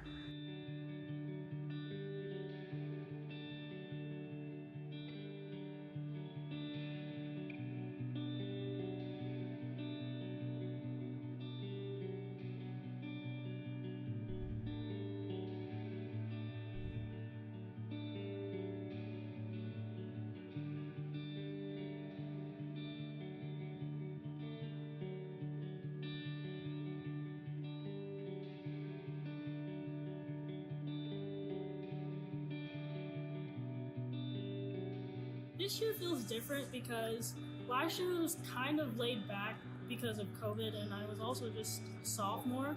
So this year we're going into everything a lot more faster. I know everything's going to be a lot harder, the whole transition from lower classmen to upperclassmen.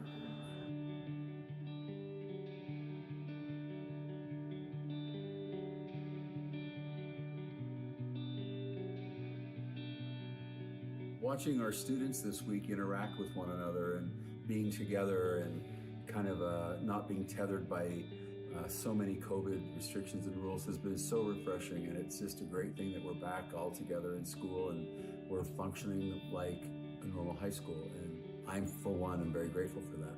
I'm looking most forward to my drill season because we won't have to take precautions this year as much, and so our comps will actually be the full day instead of just we used to go in for like 2 hours and then be done. So I'm really excited about that, and hopefully all sports get their normal sports season, because I know that's what a lot of kids look forward to most.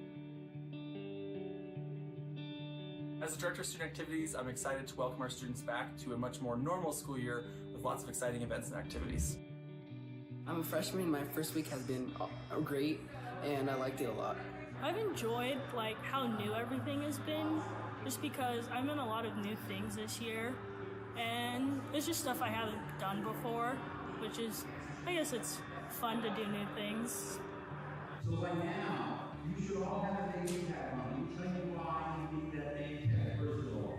As a Director of Student Services, it's been great to have the students back at Juan Diego, full of energy, ready to go, and excited for a much more normal school year. I'm really excited to be back. I really missed having the regular schedule with last year and everything just feeling so crazy. It's nice that everything's back to normal. The last year obviously has been just amazingly, it's been really, really hard. And so, especially for these teenagers, and to be able to be back and to be together, to be playful, to be learning, and to not have the sense of having COVID restrictions around us and still keeping people safe, I am very personally grateful for that. My first week at Juan Diego has been great. I've enjoyed not being in middle school.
Okay, we are back.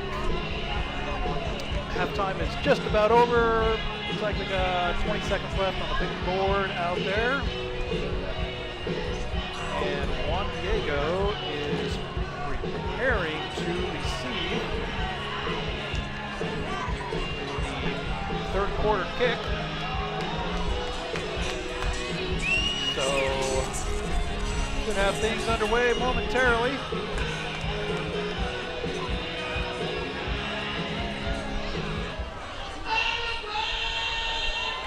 The wind has kicked up a little bit here since second quarter ended. But hopefully it's not too annoying on the audio side of it. And the kick is away, and Juan Diego will not. In fact, that will be a penalty. Yes, that is a penalty. Went out of bounds before it hit the end zone. So Juan Diego will get the ball, I believe. It's been a while. Maybe the 30? Let's see where they spot it here.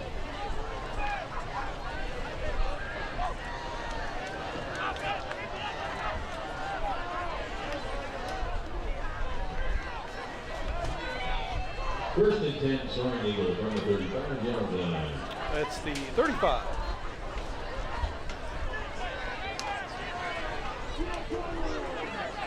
First and 10 for the Soaring Eagle. So third quarter just about underway here.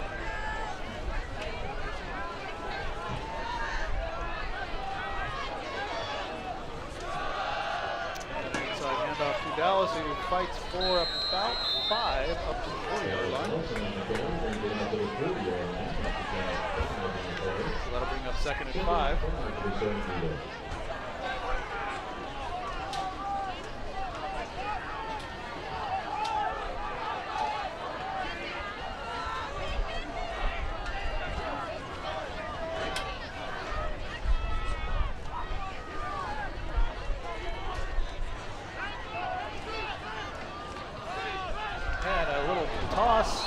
That's a forward pass. That's incomplete. It's not a lateral. No need to jump on that, but just to be safe. Because it can hurt. So now we're at third and 5.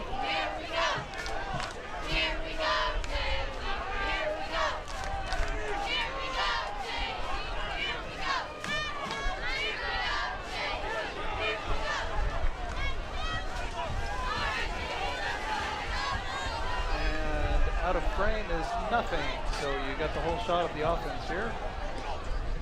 And that'll give Juan Diego a first down.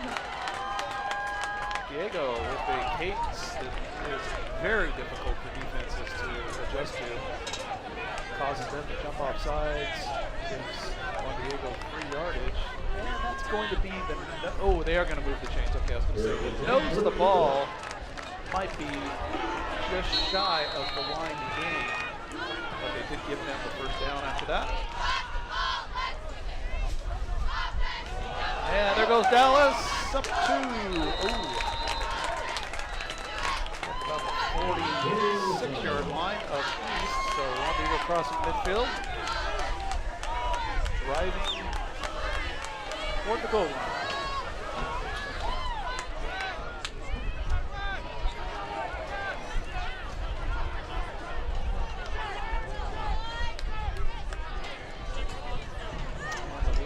Still, there wasn't a breath of wind earlier. Now it's kind of come back. Feels like out of the north. Almost got him to jump again. Inside trap goes pretty much nowhere. That'll be second and 10. Oh, they did not give him the first down previous, so that was a first down. Okay. I thought they moved the chains before that.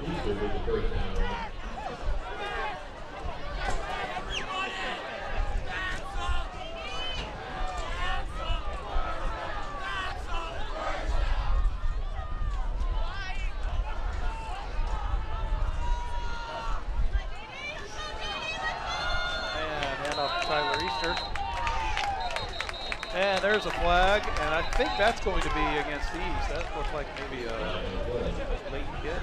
Let's see here what the call is going to be.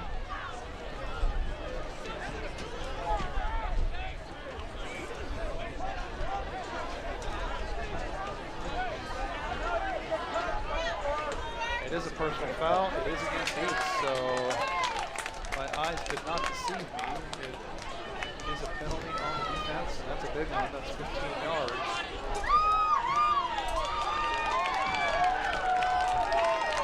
So that's going to put Juan Diego all the way down to the 28-yard line. And the Soaring Eagle keep marching on.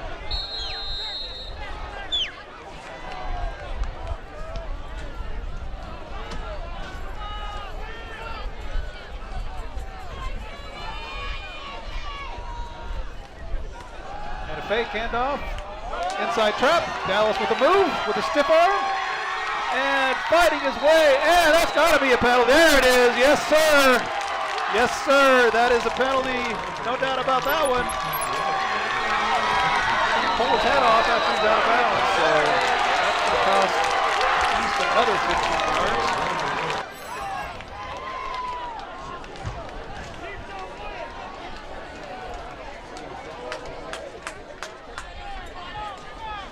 Personal foul on the defense.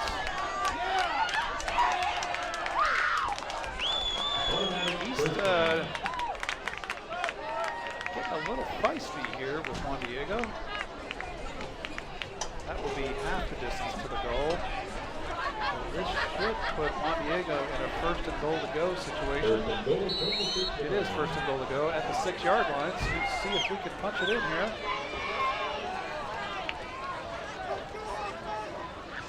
And Diego sweeps to the right, takes it himself, cuts inside, and that is a touchdown, Soaring Eagle. Nice run by Diego to put 6 on the board after 2 big penalties on East. And just like that, Juan Diego is up 27-16. So a good start to the second half for the Soaring Eagle. Got our kicking team out on the field.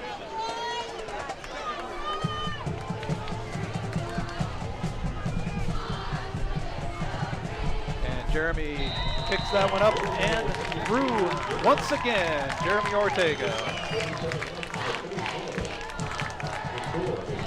Really good kicker for the Soaring Eagles. So tack on another one. That'll take the score to 28-16.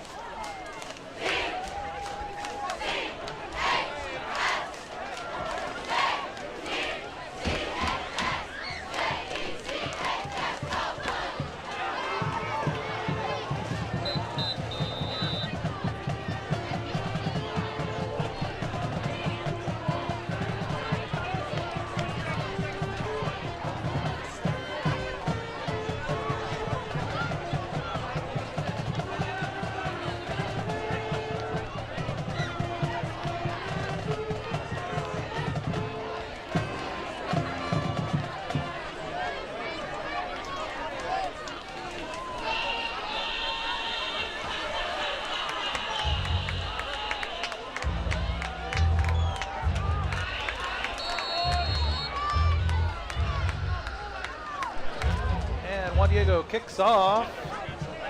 East will fill this one. 15, 20, 25, 30, 32. Let's call it. That's where East will start their drive here in the second half.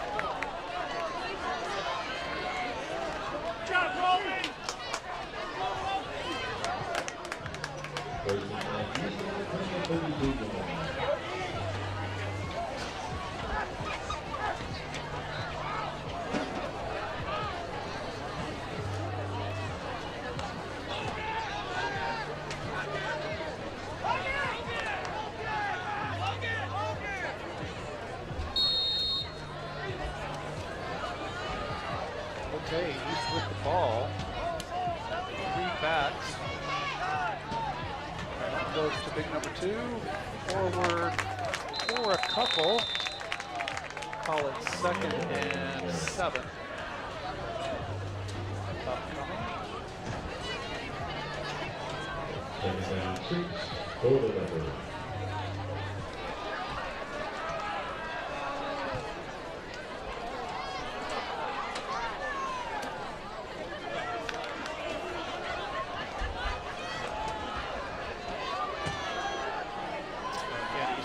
back set.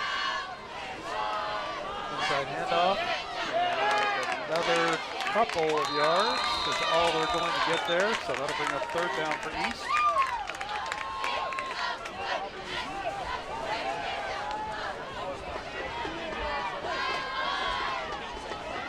Juan Diego's really bunching that line. They need to watch out for the over-the-top pass and not get beat on a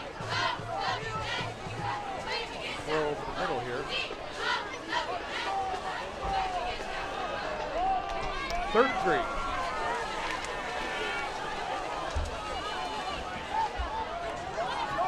One receiver wide to the top of the screen. And does a quarterback keeper, and he pitches it, but they're going to call him down before he could get it out to the running back. So that will bring up 4th down for East. And that is no gain on that one, so this will be 4th and 3. Perhaps lost a yard. It might be, it looks closer to 4th and 4.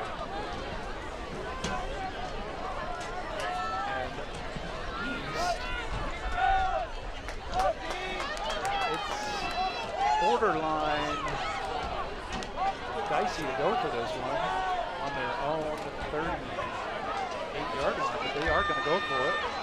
4th and call it 3. So let's see if the Solar Eagle can come up with a big stop here. And what is this going on? It was a miscommunication on the snap, and the whistle has blown. That looked almost like a trick play. The coach is really losing his mind over there. I believe that was a trick play. And it fooled the referees. Coach is not happy one bit with that call. And what are they going to call? They're going to say no penalty.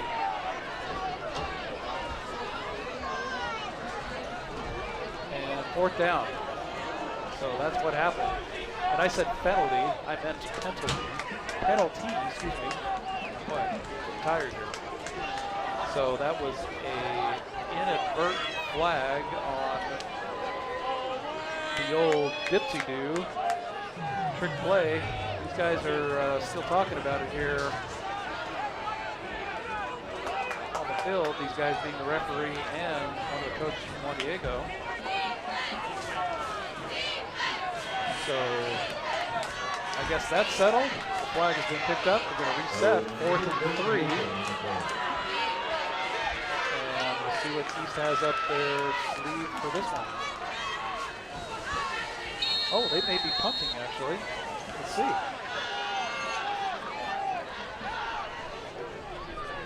And they are going to kick it. I don't think there was anybody back for Juan Diego. There is nobody back, and that is going to roll through the end zone for a touchback. Woo! Juan Diego dodged the bullet there. That was really close to being down inside the 5, maybe even inside the 1, but it did roll through the end zone. So Juan Diego will take it out at the 20 and start from there. So I do believe that was a trick play by East, and they pulled it off, but it fooled the referees, the officials I should say, and just an unfortunate no call in the end.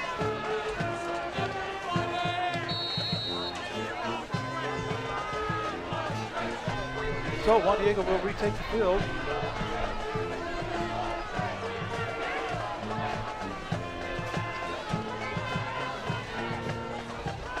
With 6:56 left in the 3rd quarter.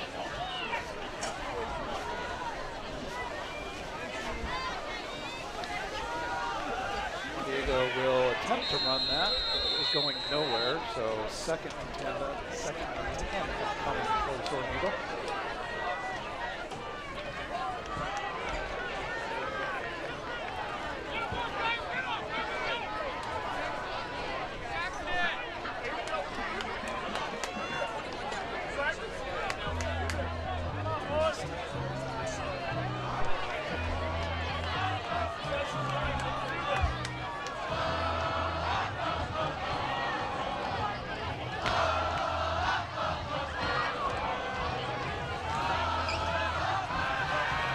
Diego keeps it and is going to run and is tackled for a short gain. So that will bring up third down.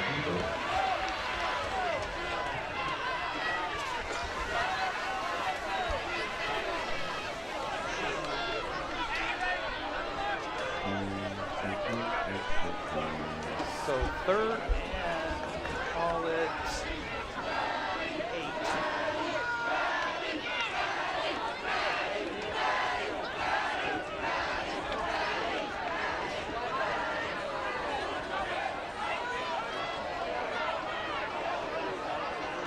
There's a trick play in basketball where you can pass it along the end line before throwing it in.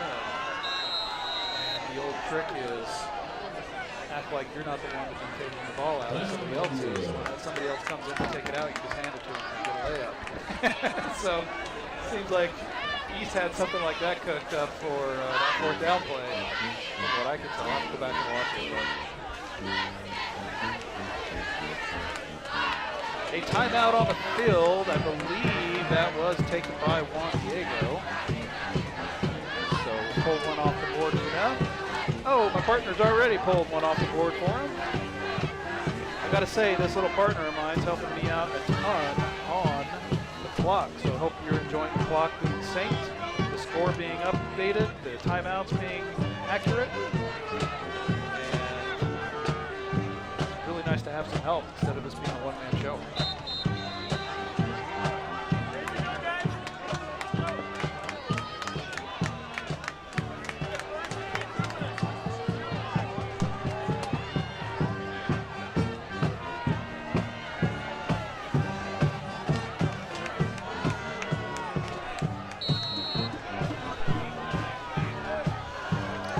Okay, third and it looks like 6. According to the board. Diego back to pass across the middle. It is caught, and that is that Seb? That is Seb, number 9, and that'll be a first down, Soaring Eagle. So a nice play drawn up there by Juan Diego to get the first down.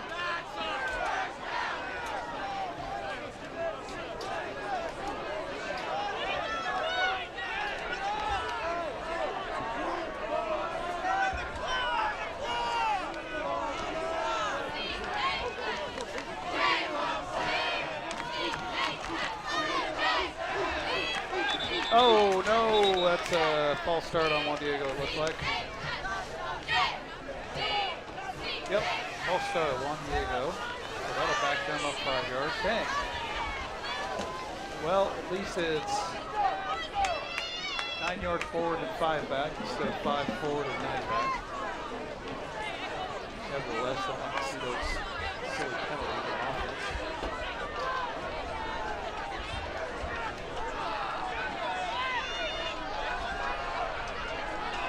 First and 15.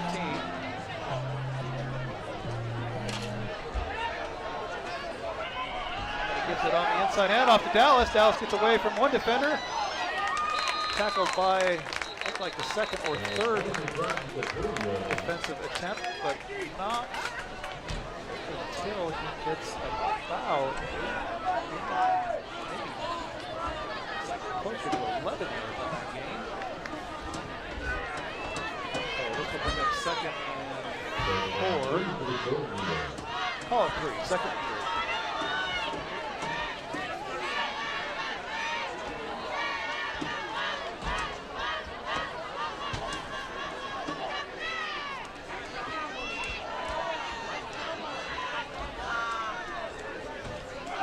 That's a handoff up the right side across midfield, and that will be a first down for the Soaring Eagle on another nice game.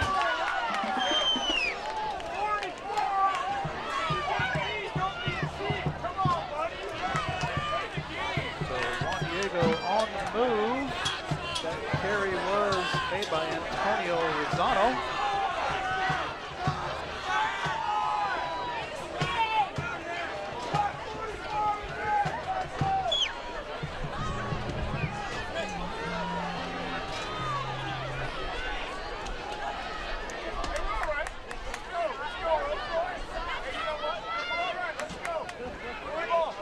got him the job. That's a handoff to Dallas. Dallas comes around the left side, across midfield. And there's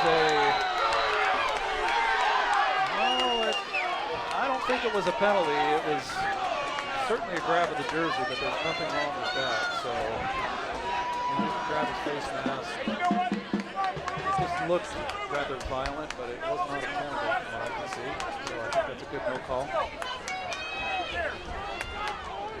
And it looks like a gain of about 2 on that, perhaps 1.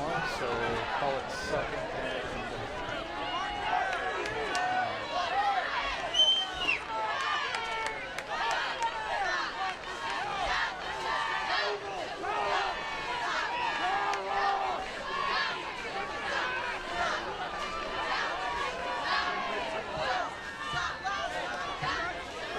pass, and he throws it downfield, and it is through the hands of the receiver. So a nice attempt there, going airborne.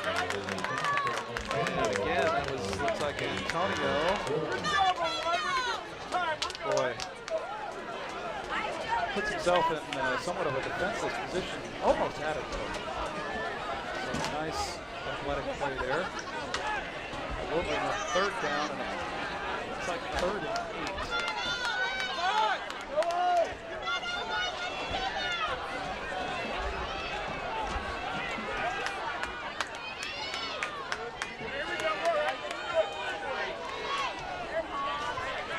Diego keeps it again, throws it across the field, and that is a 1st down. That is caught by, okay, he can let go of the ball, Mr. Defender. That is caught by number 12. I'll have to check the roster. I haven't called that number too often, I don't think. Oh, a couple times. Carlos Collada. All right, Carlos, nice catch. Move the sticks. 1st and 10. Juan Diego marching. 2:22 left in the 3rd quarter.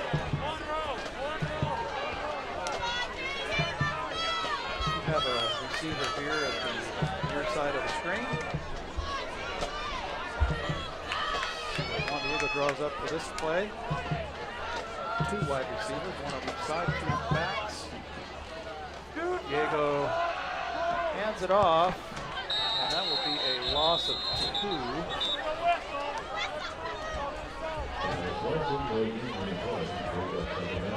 So nothing doing there for Juan Diego on 1st down. That'll bring up 2nd and 12.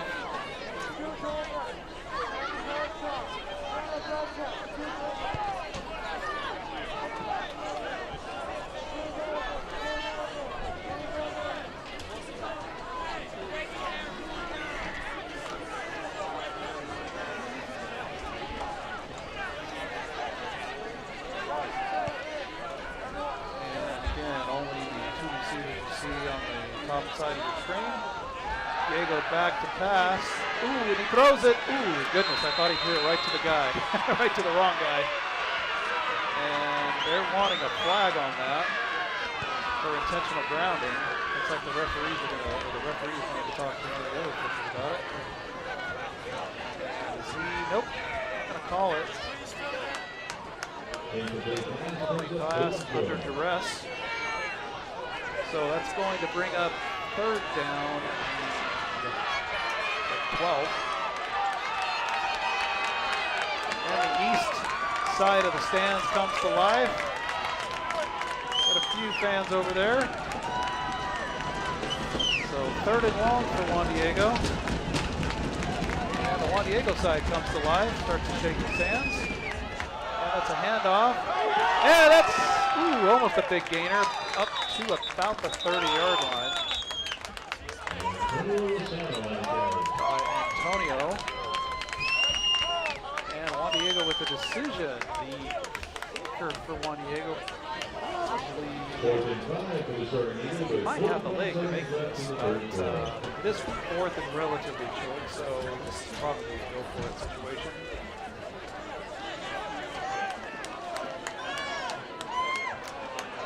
Here would probably be a 45-yard field goal, so it might be a little outside the range. It's fun to see, though. All right, here we go, 4th down. Diego keeps it, and he throws it, and it is batted down and incomplete. So a little excitement there, but that will be a turnover on downs for Juan Diego. So East will take over at their own 31-yard line. First and 10. 10 seconds left in the third quarter.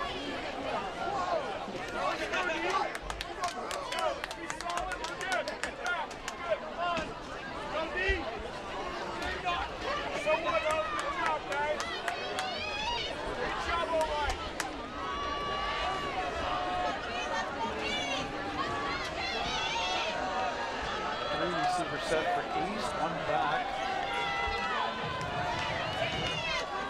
So spreading the defense here a little bit.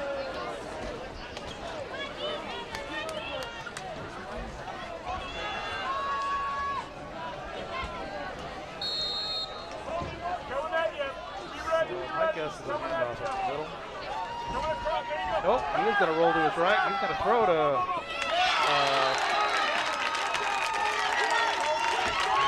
who drops it. So that will be second down upcoming and 10 with 4 seconds left in the quarter. I couldn't tell if that player came out of the backfield, if he was lined up as a tight end or what.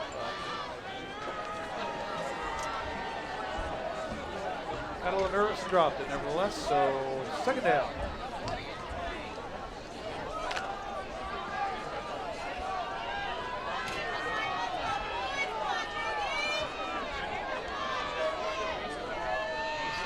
Receiver. Pitch to the halfback, and he is taken down for a loss, and that is a penalty. And let's check the call. That might be holding on East. I mean, it's a really good play if he was being held because he actually did make the tackle. It is holding on East, and Juan Diego will decline that penalty to bring up third down. And that'll be third and long when the fourth quarter gets underway. So that is the end of the third. Juan Diego with the lead, 28-16.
Okay, 1 quarter left in this late night contest. Had a weather delay earlier,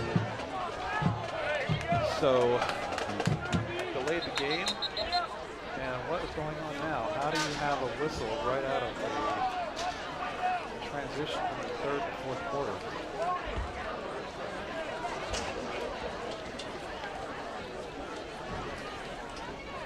There's some confusion about where the marker should be. Huh. Must have been. Okay. So we'll go back at it here. It's got third and 13 on the board. So we'll see what East can do. They do have a receiver out of frame on the bottom of the screen. And that is a pass over the middle, and Juan Diego's going to get beat by that play again. That's happened twice tonight. 20, 15, 10, 5, and touchdown. Wow. I mean, they drew that up pretty swiftly. Right up the middle, and that is a instant 6 on the board for East. So Juan Diego caught off guard there. First play of the fourth quarter took all of 9 seconds. So right back in it is East. Not that they were ever out of it. So 28-22 is the score currently.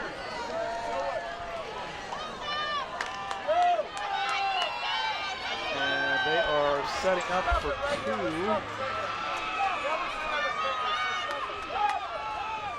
Inside handoff, bounces around, and he is stopped short. So Juan Diego holds their turf, does not allow the conversion to happen, and that will remain the score. The score will remain 28-22 in favor of Juan Diego. So only a 6-point differential. Juan Diego needs to put some more points on the board to get this to more than a one-score affair.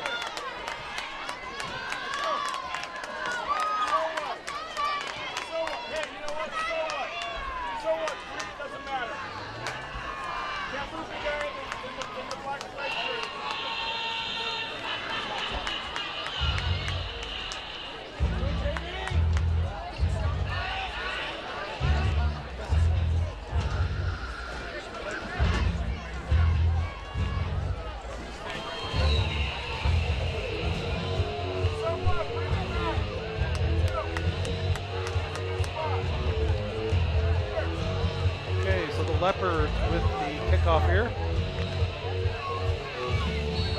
And I'm always wary of an onside kick in this situation. Catch the defense, the receiving team off guard. I'd be a little surprised if that happened.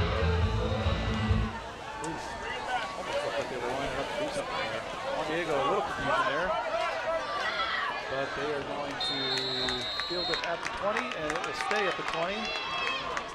Getting a little chippy down there, and I hope we have a injured player for Juan Diego.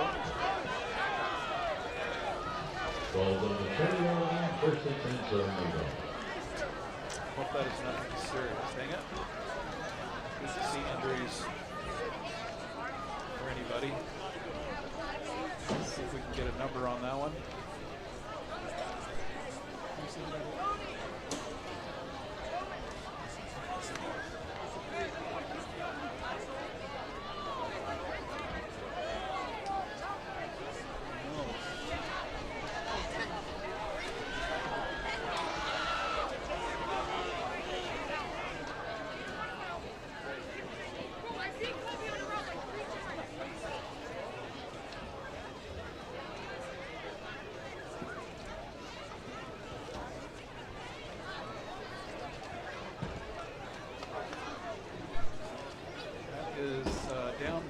Number 10 for Juan Diego. Antonio Rosano makes some big plays tonight. Looks like they're working on his ankle, his left ankle. Roll him over here. And hopefully he is okay. Hopefully it's just a cramp the way he's got his leg positioned, but I don't know.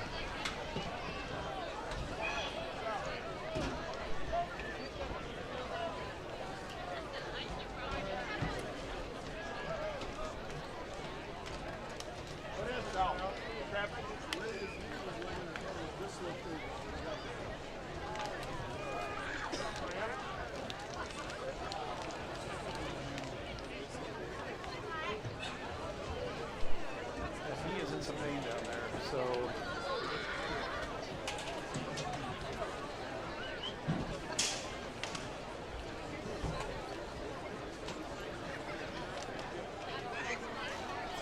get up and pick him up. Pull him up.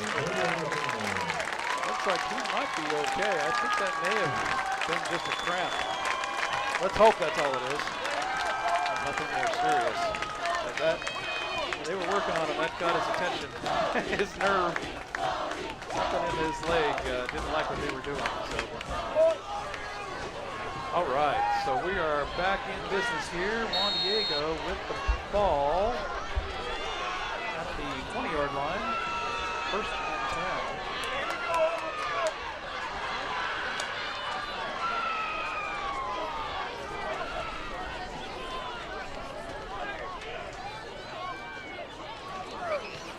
Inside handoff. Nothing doing there. So East with a big stop.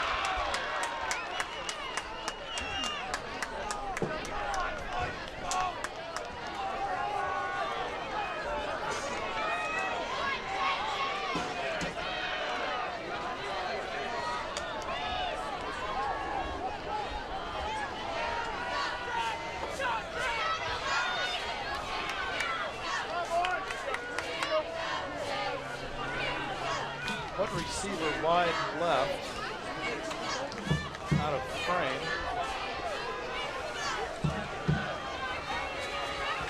That would be the top of your screen.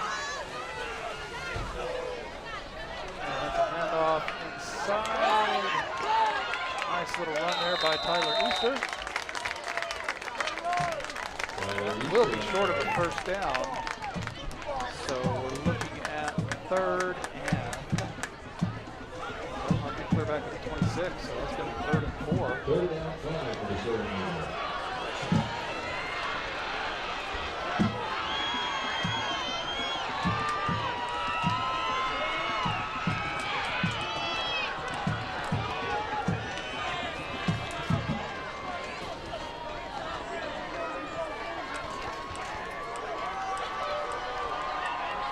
That's an inside handoff. Ooh. Depends on where they're going to spot it. It's going to be short of the 30. Oh, they are going to be able to the 30. And they are going to move the sticks, so that is a first down for Juan Diego. So they gave him a good spot, and that'll move the change for Juan Diego. 1st and 10.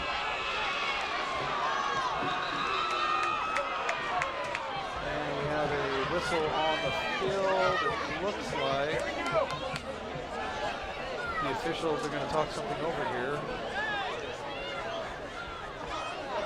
Don't know what that would be. I don't know if they can change the spot. Yeah, it looked like a pretty favorable spot.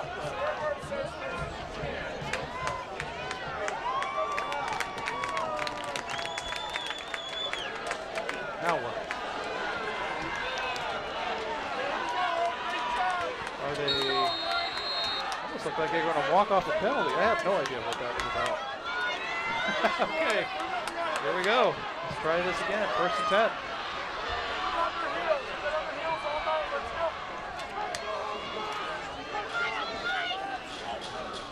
He's just bunched up on that line about as tight as you can get. Inside handoff.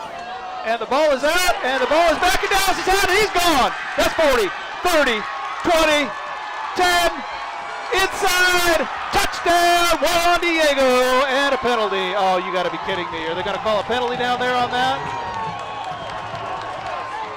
Oh, come on. I guess I'll have to look at that one. I didn't catch the replay soon enough, but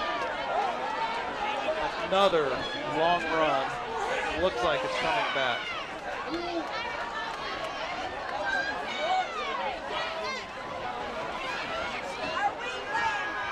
Blocking the back on Juan Diego. 1st down, so that's a spot foul. It's still going to be down there quite a ways. Which it looks like it is a spot foul. So what's that, at the 2-3 yard line? So a really outstanding run there by Dallas after he fumbled it, picked it back up off the turf, and was off to the races where no one was going to get him. So we'll settle for a big gainer instead of a touchdown, try to punch it in here.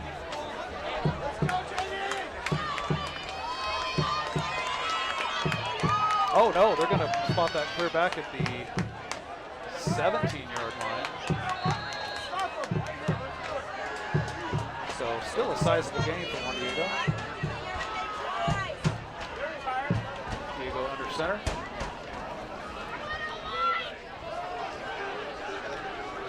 And he drops the ball, and what's happening here? Doesn't look like he's just too excited about a recovery, so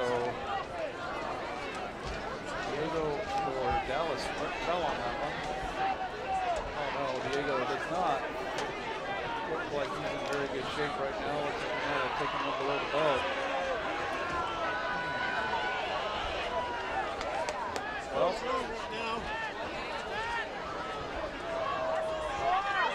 play continues. It's a handoff to Tyler, and he goes up the middle, so he's down inside the 10. Looks like down 2. Oh no, what is going on down here? That was out of frame, but that is number 44, it looks like. With some kind of a penalty infraction here on the quarterback.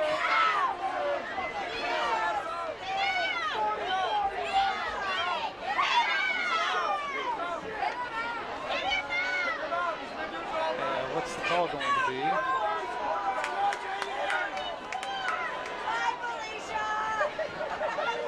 Comes the call from our referee. Personal foul on the defense, and a personal foul on the defense. So 2 personal fouls on 1 play on the defense.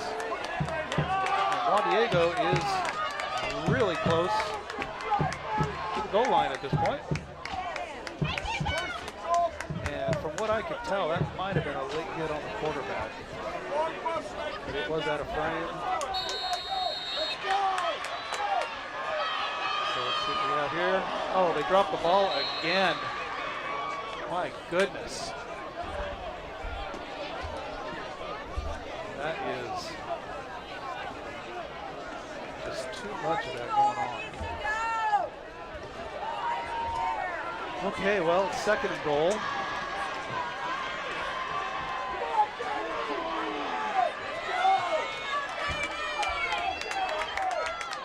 Okay, guys, let's settle down. Let's see if we can't punch one in here.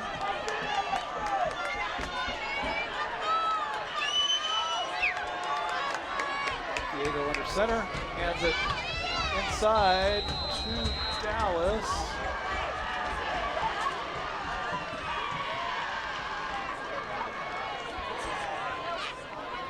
Why the East player was waving his arms as if the play shouldn't happen, but that was it. Forward progress. The ball is now at the 2. And the crowd comes to life here at Soaring Eagle Stadium on 3rd and goal. Diego under center, hands it off inside, and that is, did he cross the line? He crossed, no, they're saying he did not cross the line. That is close. Look where that referee's foot is. It is on the 1 foot line. Oh my goodness. So a huge stop there by East to not allow Juan Diego in. And that is going to bring up 4th and inches. 4th and goal with inches to go. So this is good stuff here. Let's see if JD can punch this one in. Crowd comes to life. Shaking the press box up here. And Diego easily leans in and scores. 6 points on the board for Juan Diego. And that is how it's done. So a nice call. Call your own number. Punch it in. Bada bing, bada boom. That'll put Juan Diego up 12 with 7 minutes and 55 seconds left to go in the game. Game is far from over. Far from over, but it is a 2-score game, so we like those kind of numbers. And JD's going to go for 2 here.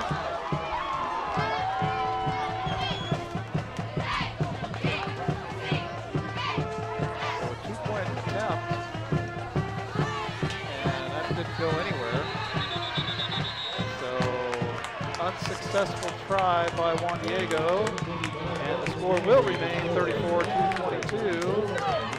So a 2-score game, up by 12 with 7 minutes and 55 seconds left in the game.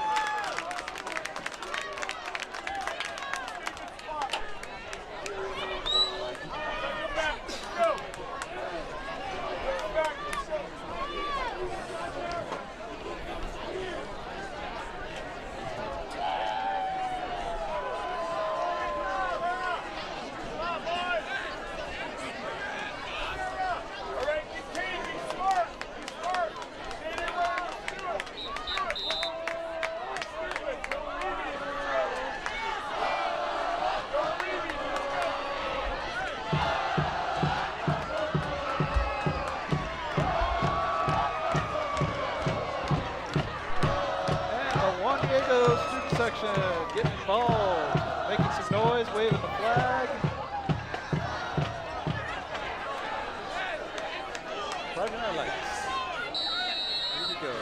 Kicked off for Juan Diego. Struck well, but it will be returned.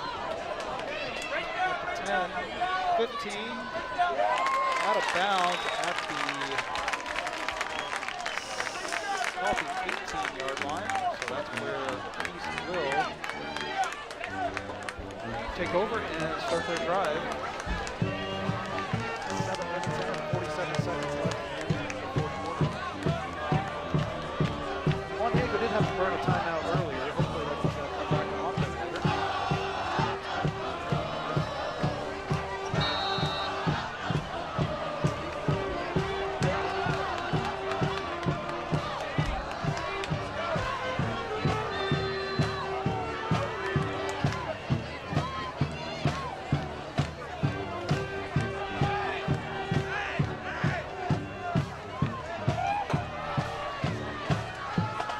And he looks to pitch it, looks like a busted play, and he goes to throw it, and it is incomplete. So that looked like a broken play. He turned his head expecting a back to be there, I think, for the pitch. So second down upcoming for East.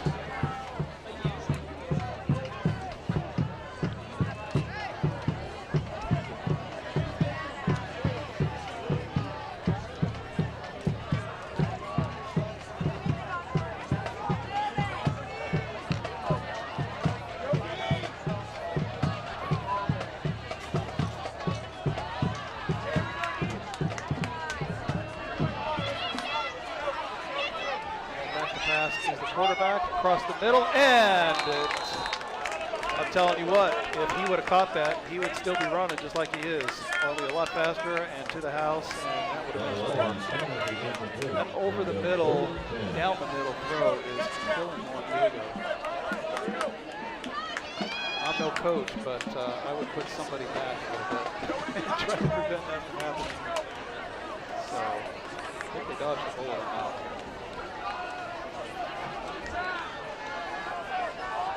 That is a mighty big fellow there. He gets the ball ahead of steam, he's going to be hard to bring down. Number 16.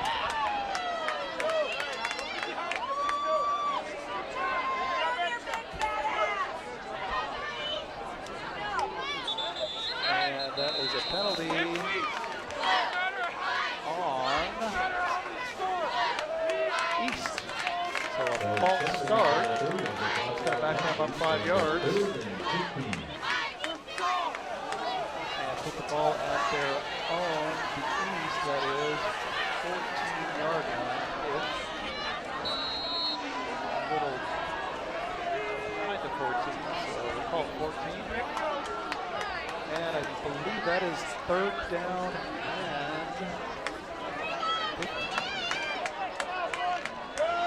East does bring a receiver far. Actually, they have 4 receivers in formation. And Juan Diego doesn't like what they're seeing, so they're going to burn another timeout. Check back in when the play resumes. So Juan Diego takes their second timeout.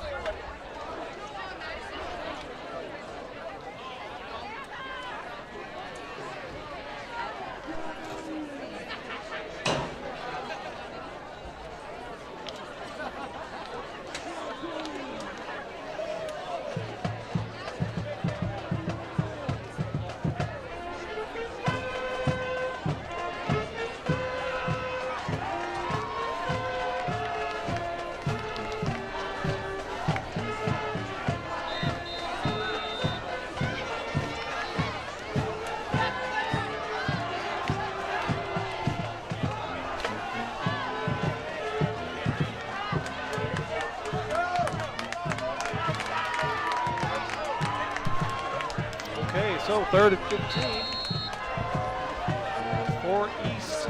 And he bobbles the snap, and he is in trouble back there. And it gets away from like 3 guys, but finally taken down. Wow, he just about snaked his way out of that. And that was good defense. Way to stick with it, guys. So with 4th down and at least a mile, pinned back at their own 2-yard line, there's no question they're going to punt this ball. So Juan Diego will have a return guy back, but not back very far. Might be looking for the trick play here. He's having a guy back safety, not necessarily returning. So they'll let him punt it, and I guess where it lands, it lands. What are they doing? They took a safety. What the heck? Wow, okay, I'm really surprised by that. That's 2 points for Juan Diego. So rather than give the ball back to Juan Diego in, I don't know, reasonably good field position, they're just going to play safe, give them the 2 points, punt it with nobody punt it freely, and push Juan Diego back as far as he can. So very curious call there by East, but we'll take the 2 points. That would put us up 14. And East will now punt it from the 20-yard line. Free punt. I thought he was going to throw it there.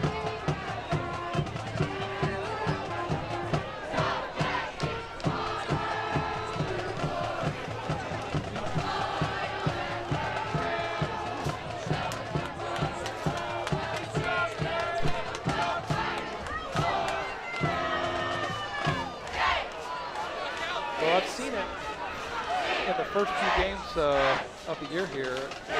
If you don't have a kicking game, you are at a significant strategic disadvantage. A good kicker solves a lot of problems for you. So that was really interesting. And I know a lot of high school teams don't have great punters, but you think you can get it out there 30, 35 yards, maybe more, and not have to take a safety. Because really all they're doing here is saving about, oh, they don't punt it actually. They're going to kick it off from the 25 or the 20. I thought they would punt it. Okay. I get my NFL rules confused with high school rules, so they are going to tee it up and kick it, and it falls off the tee. Which is really kind of strange because there is no wind, even though it did kick out a little while ago. So we'll see what happens here. I guess you could do an onside kick at this point. I mean, I don't know. I'm a little confused. This is all a little somewhat new to me. So we'll see what they do here. It is teed up. It is away. And I guess if you don't have a punter, that's better than punting if you're only going to sacrifice 2 points, which didn't matter. But it still counts as a illegal procedure if you kick it out of bounds, apparently. So there is a flag. So Juan Diego would normally get this, I think, on the 25. Oh, maybe it was a 35. Where are they going to get it now? Maybe upwards of the 40?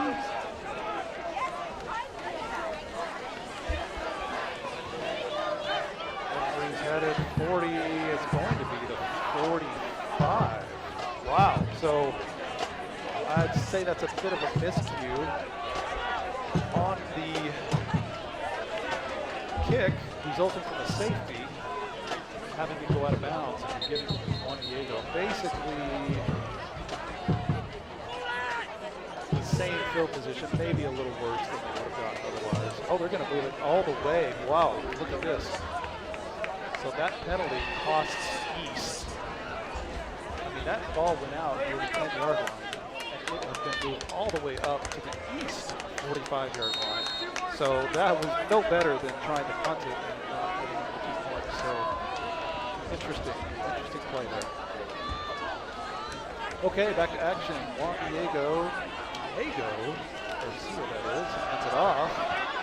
And around, and that is a great sign. Good to see number 10 back out there. Oh, that is awesome to see him out there. It must have been a cramp because he is back in action. Antonio Rosario. just a fantastic sight to see. Nothing serious with that. Must have been a cramp earlier that took him out of the game. So 2nd and 5 for Juan Diego.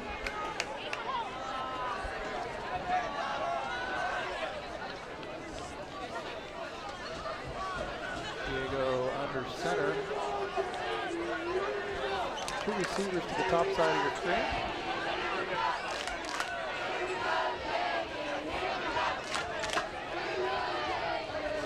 And an inside handoff to Dallas Larson. So we'll bring up 3rd down. Juan Diego can attempt to let the clock run off as fast as it wants to run. Diego seems to really have a good grasp on that clock management. And that's a handoff to Dallas. Dallas cuts inside, and he is going to be gone. That is 15, 10, 5, and that is a touchdown. And let's make sure there's no laundry on the field. And there is not this time, so chalk it up for Dallas. And if I can find him here, he's over on the side. Oh no, what did he do? Turned an ankle? Oh boy. Hopefully that's not the case. So that will put Juan Diego up big, 42-22. And a nice touchdown run by Dallas. Hopefully that is nothing serious. Looked like he was limping a little bit there. And here comes the point after attempt.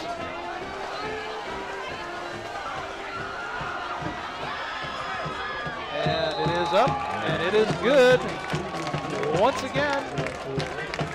So tack on another to the board. That will take it to a score of 43-22 after Jeremy Ortega punches another one through the uprights for the extra point. So Juan Diego looking pretty good. I mean, it's 5 minutes and 4 seconds left in the game. Up 21. That is 3 scores. And not saying that it couldn't happen, but I think they'll take the position they're in any day of the week at this point.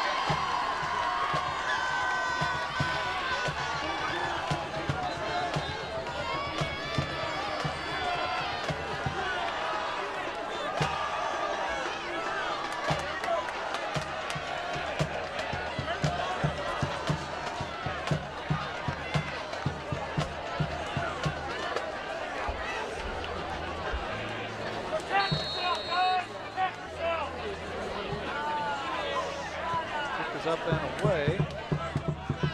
Fielded at the 10. Up the middle, and he is tackled at about the 28-yard line.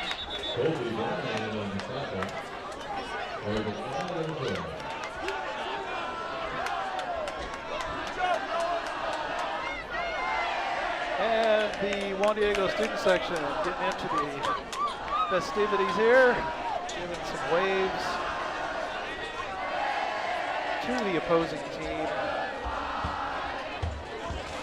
Fun to see the students get involved, having some fun. Here we go. Right here. Let's go.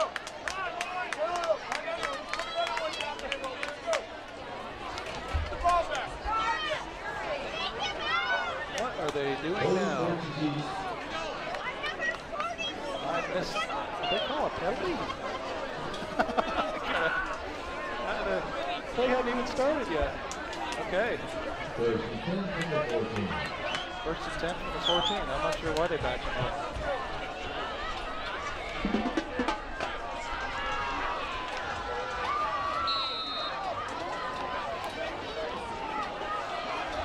East will probably pass it here, and it is going to be a pass over the middle, and it is caught by number 18, and he is at the 35-40, gets away and slips down. So Look, this isn't over, folks. That is exactly what you need to do if you're East. Get some big yards, punch it down the field, and try to get back in this. I know there's only 4 minutes and 43 seconds left, but that was exactly what you needed there. So let's see what Juan Diego can do here. Ooh, looked like he might have been out of bounds when he threw that. Let's see, he is, looks like they're going to call him out at the 43-yard line. That's where the ball will be spotted. No catch.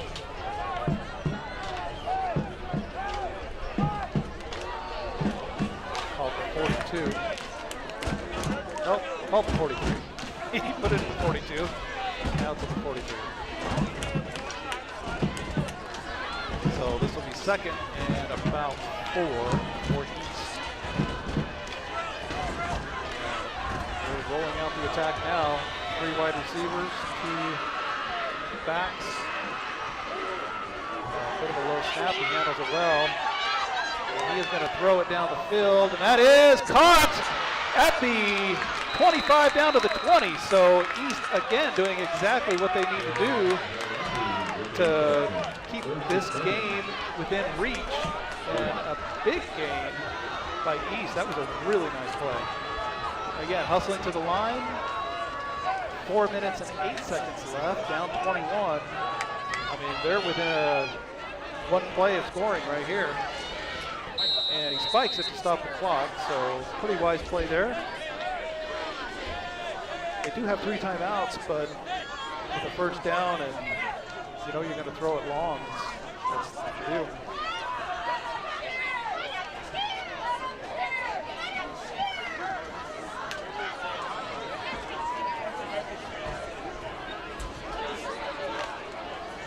Okay, here we go. East at the line, second and 10.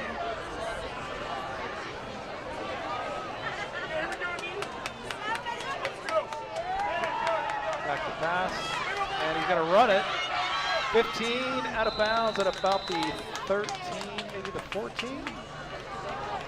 And that will stop the clock.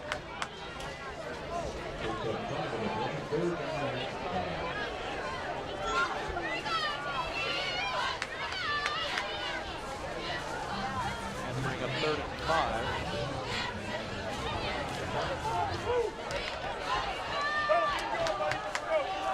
So again, East spreading the field, and there's a signal for something, timeout Juan Diego, and that will be their last timeout.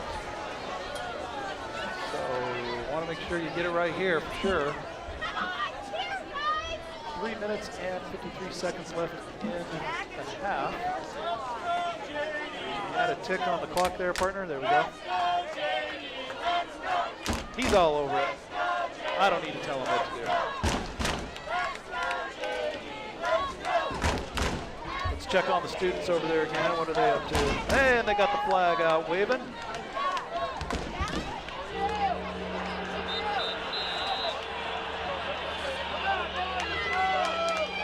Okay, teams are taking the field again.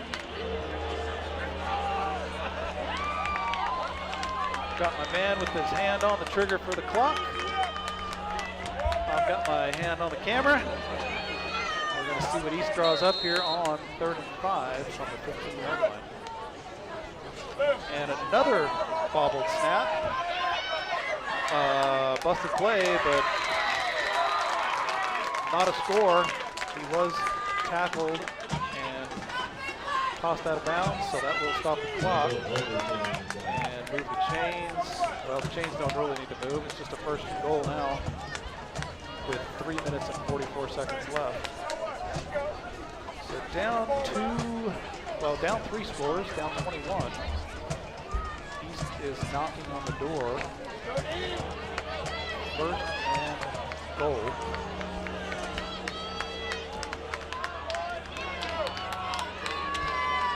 And I believe East still has all 3 timeouts. Yes, they do. And across the middle, it is incomplete. And somebody gets pancaked there. I mean, I don't know what that's all about. No harm, no foul, apparently.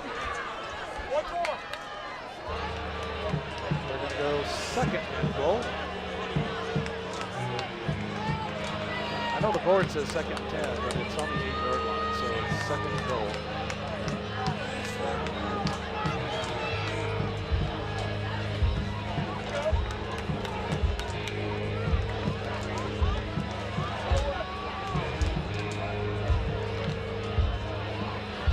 Spread the field again. Let's see if this quarterback and center can get a good exchange on this snap. And they do this time. Rolls right. Looking. Throws in end zone, and that is caught, and the signal is incomplete. Ooh, I thought he caught that. There is a flag down, however. I did see some laundry fly, so let's see what the call is going to be here. Looks like holding. And yes, holding on the offense, so that will cost East some more yardage and back them up to the 20-yard line, all the way back to the 20. So pretty big penalty there. Not what you need if you're East with 3.5 minutes left in the game, down 21. I would love to have a different angle on that catch in the end zone, though. I thought he caught it. I mean, the referee was standing right there, so I have to believe he saw it better than I did out of my 3-inch screen here. Okay, here we go. It is second down, I believe. Still second down and goal. From the 20. Back to pass. Looking. He's going to run. And will Juan Diego stop him? They will tackle him down at the 5, it looks like. So that will keep the clock running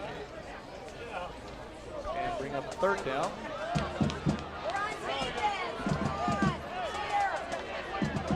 And if East doesn't punch it in here, their prospects are pretty dim. They're not really in any hurry to move things along either, which is a bit surprising.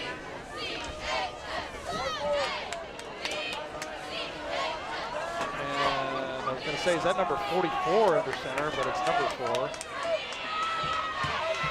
And they do throw it to number 44, and they swat it away. Juan Diego with an outstanding defensive play there. See if we can catch that on the end of the replay there.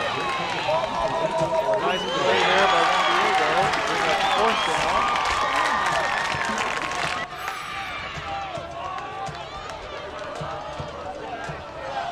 And this will be 4th and goal from the 7-yard line. And East is going to talk about it, so they call a timeout. Juan Diego is getting all excited. They sense victory is in the air.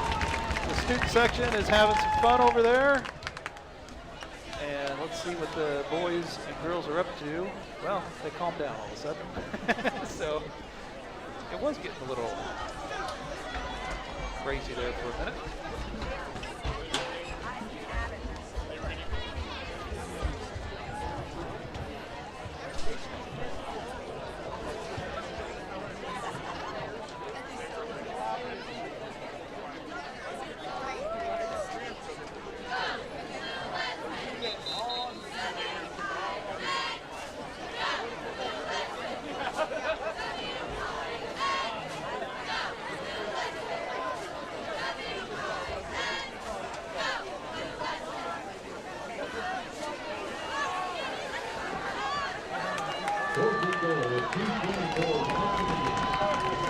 Okay, 4th and goal for East.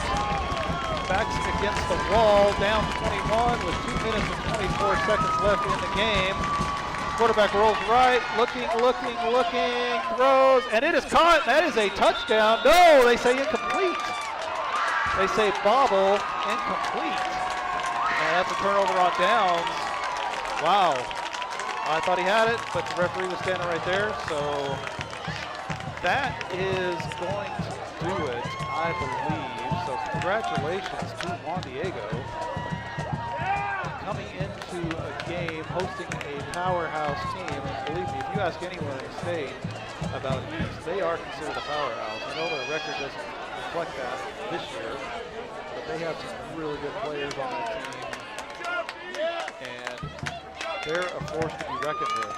And for Juan Diego to come in and put up 43 on them, I think surprised the heck out of them, as well as only allowing 22. Was a double body blow that East just couldn't recover from. So congratulations to the Soaring Eagle for an outstanding fight and finish with 2 minutes and 18 seconds left. This is pretty much a formality here at this point.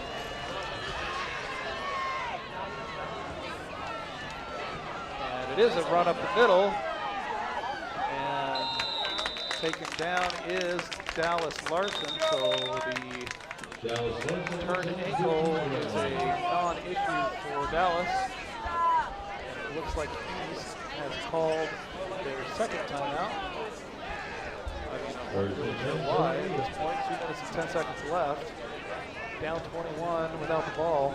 Guess you can't take them with you, so might as well use them.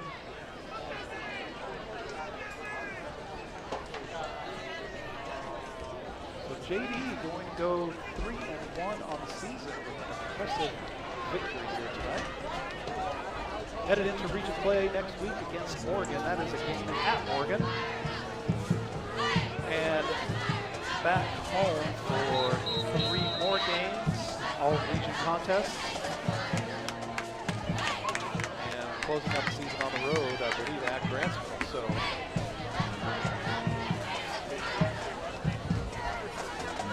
we'll take a look at that here before we close things out. And Diego, no, that is not Diego, that is number 13. Right up the middle. Let's get a call on him. Oh, that is Diego. What am I thinking? I guess I was thinking 15. Boy, yeah, I'm telling you, it is late. It is 10:30. It's 10:30 on a high school Friday night, but the game's normally over at 9, but our weather delay set us back, and I'm just all out of sorts here, so don't mind me.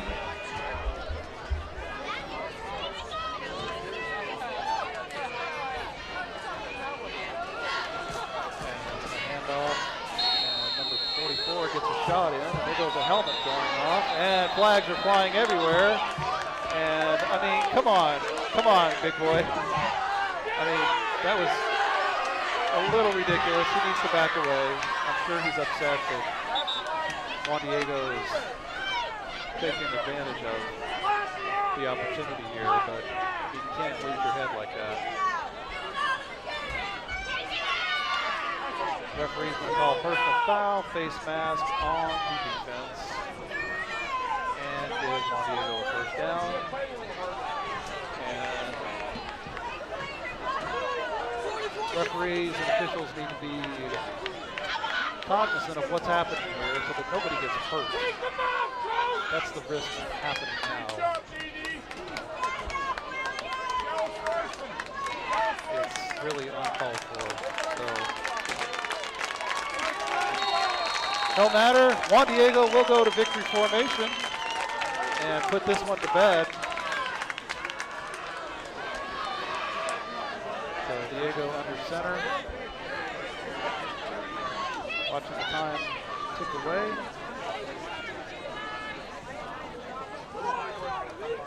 Protect yourself, boys!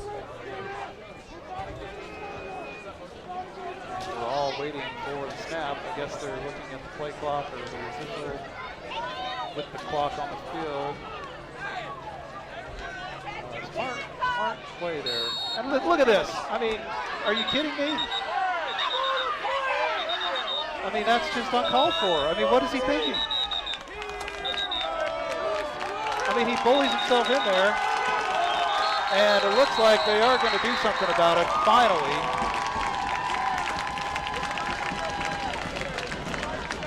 I mean, come on, guys, have some respect. The game's over. And what's there left to prove?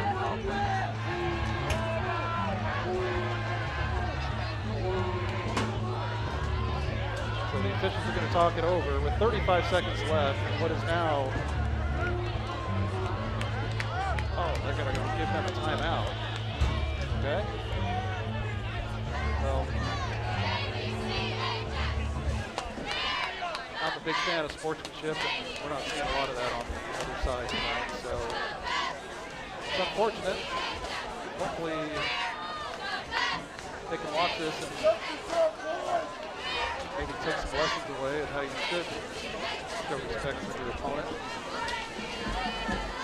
especially when the game is over.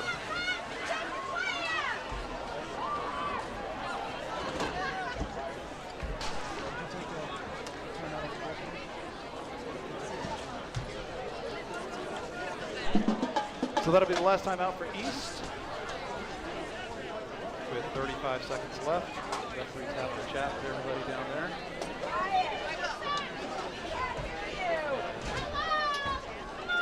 Hopefully set the record straight on what is appropriate and not appropriate at this point in the game.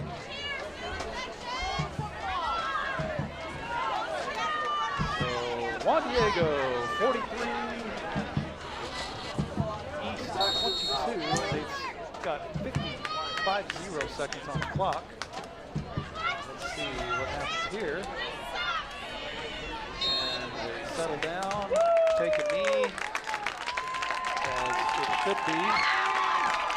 And Juan Diego, I think, has one more play to run to make it official.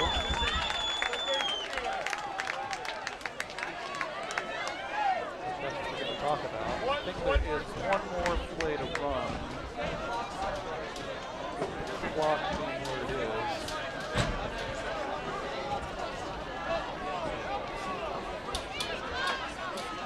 Maybe take a penalty here.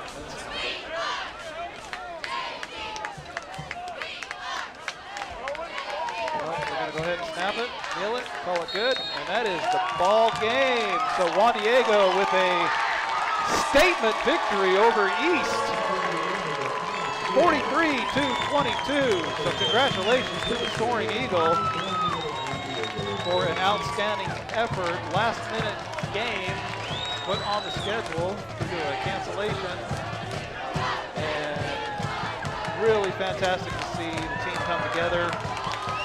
Crowd come back to the stadium after the weather delay. And we're going to keep it right here and celebrate with the Soaring Eagle. So we're going to exchange pleasantries here at midfield.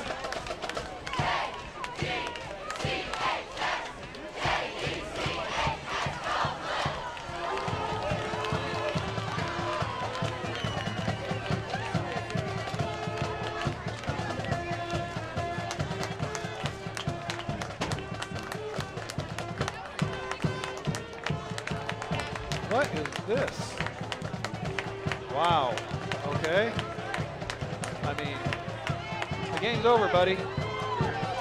We can't even shake hands. Oh, and now we have somebody else rushing in. I mean, come on. This is just carrying on too much. Oh, now we have both teams. I mean, well, I'll have to replay that and see what that was all about. Yeah, that's why I kept the camera out there. Look at that. I mean, these players are just losing their heads. I mean, look at this guy. He's still losing his head. 74 is just losing his mind. Well, we're not going to pay attention to that. We're going to pay attention to this, which is the Juan Diego celebration and the student section. And victory over a tough opponent.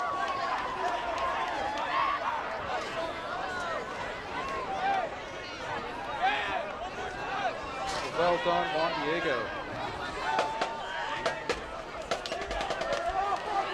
And let's see what else is happening over here.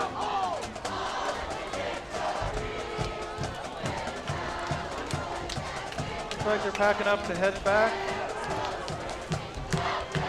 drive back over to Salt Lake City. Everybody's calmed down at this point, so that's a good sign. And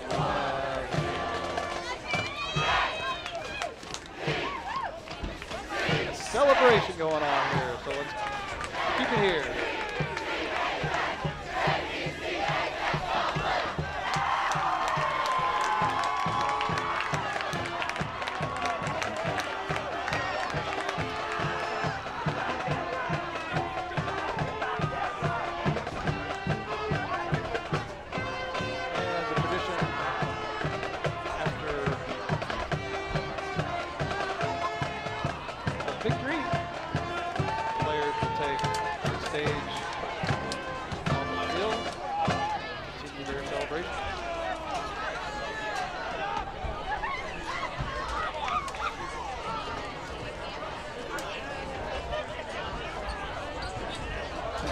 Oh my goodness, something is happening here at the stadium. What is going on?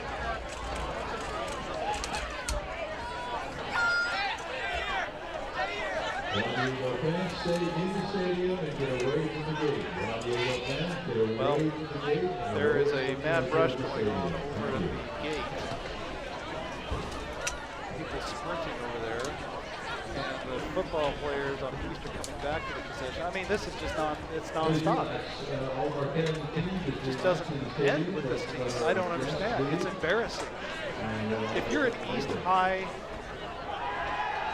supporter, administrator, you should really watch this game, particularly the after part of the game, and have a discussion with your players and your football team about what is appropriate and what isn't appropriate. Because what's going on right now, I'm looking out over at the entrance to the stadium, and there is a fight going on. There is a fight going on over here outside of the concession stadium. I mean, it's ridiculous. What is going on with these guys? The game is far from over. I mean, what an embarrassment. I'll put the camera over there.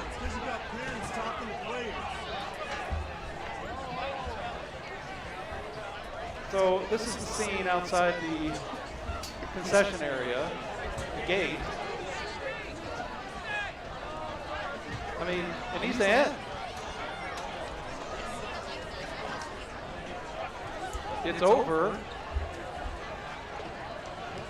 Everybody just go about their weekend, and now we have police coming.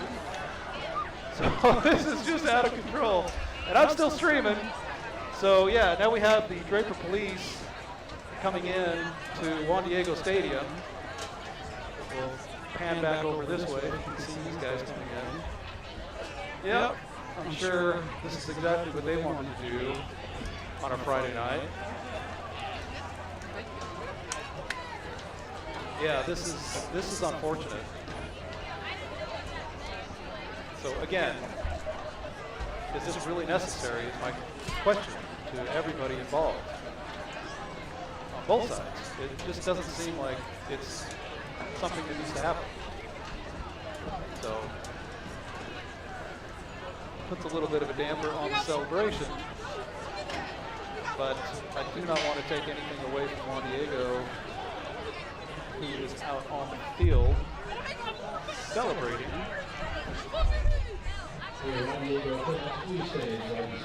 And there's the team out there on the field.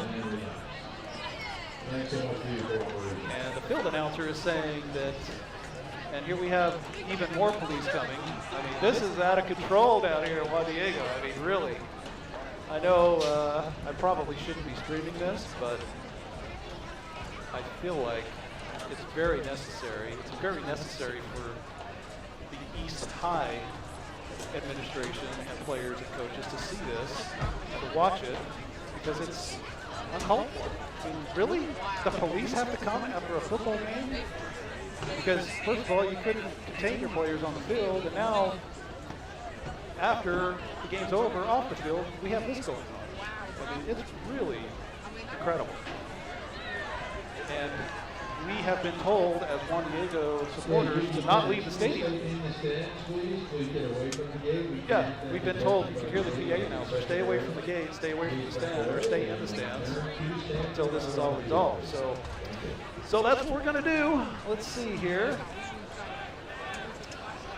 Oh, good times in Draper.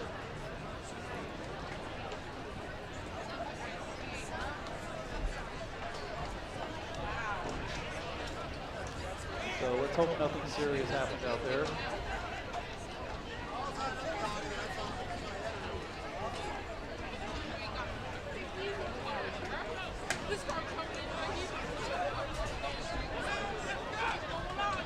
I guess at some point we will all be able to leave, but right now we're told to stay put in the stadium. You can see. Let everybody come back inside the stadium and please relax and go out on the field and join the team if you like, ladies and gentlemen. Let's focus on the boys. Let's get back in the stands or out on the field. Thank you. Here come our boys. Let's give a big congratulations, guys. Back on the field. Thank you. We've been told to stay in the stadium at this point. So everyone. Time for hugs and high fives at the 50-yard line. There we go. Back, get away. Hey boys, let's get a big circle going there and we can start the rosary right there. There we go.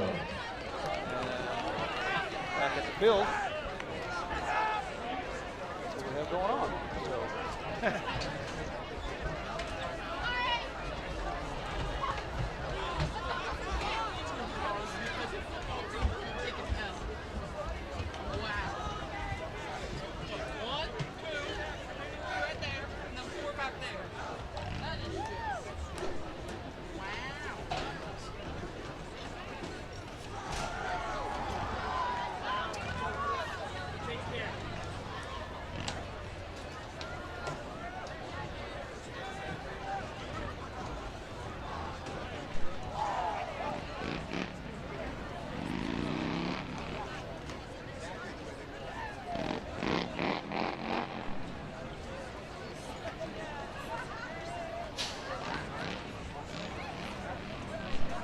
All right, so between the weather delay, the show Mother Nature put on, the fantastic game Juan Diego played, the late hour, the police coming to, I guess, escort the other team out of here. I'm not sure what's going on over there. And a lot of other excitement. We're going to call it a night. So just something you don't see every day with, I guess, any kind of football game, but it happened. That's that, I guess. So we'll take one last pan over here to the field. And before we bid farewell for the evening, fans and players alike lined up and celebrating their victory. So again, great victory. Congratulations, Juan Diego, 43, East 22. Take a quick peek at the schedule upcoming, as I said I would do earlier. So if we do take another look at that schedule, East is behind us. We do have Morgan away next week, and then 3 home games in a row, September 24th, October 1st, and October 7th, The Union game will not be streamed, but the Ogden and the Ben Lomond games, both home games back-to-back, will be streamed. So Union will not be streamed at this time, but that changes. I will put that out on Twitter, but right now that is not planned to be streamed on Friday, September 24th. So that's what we have upcoming. Thanks for joining, everybody. Appreciate you hanging in there, and I bid you a pleasant weekend.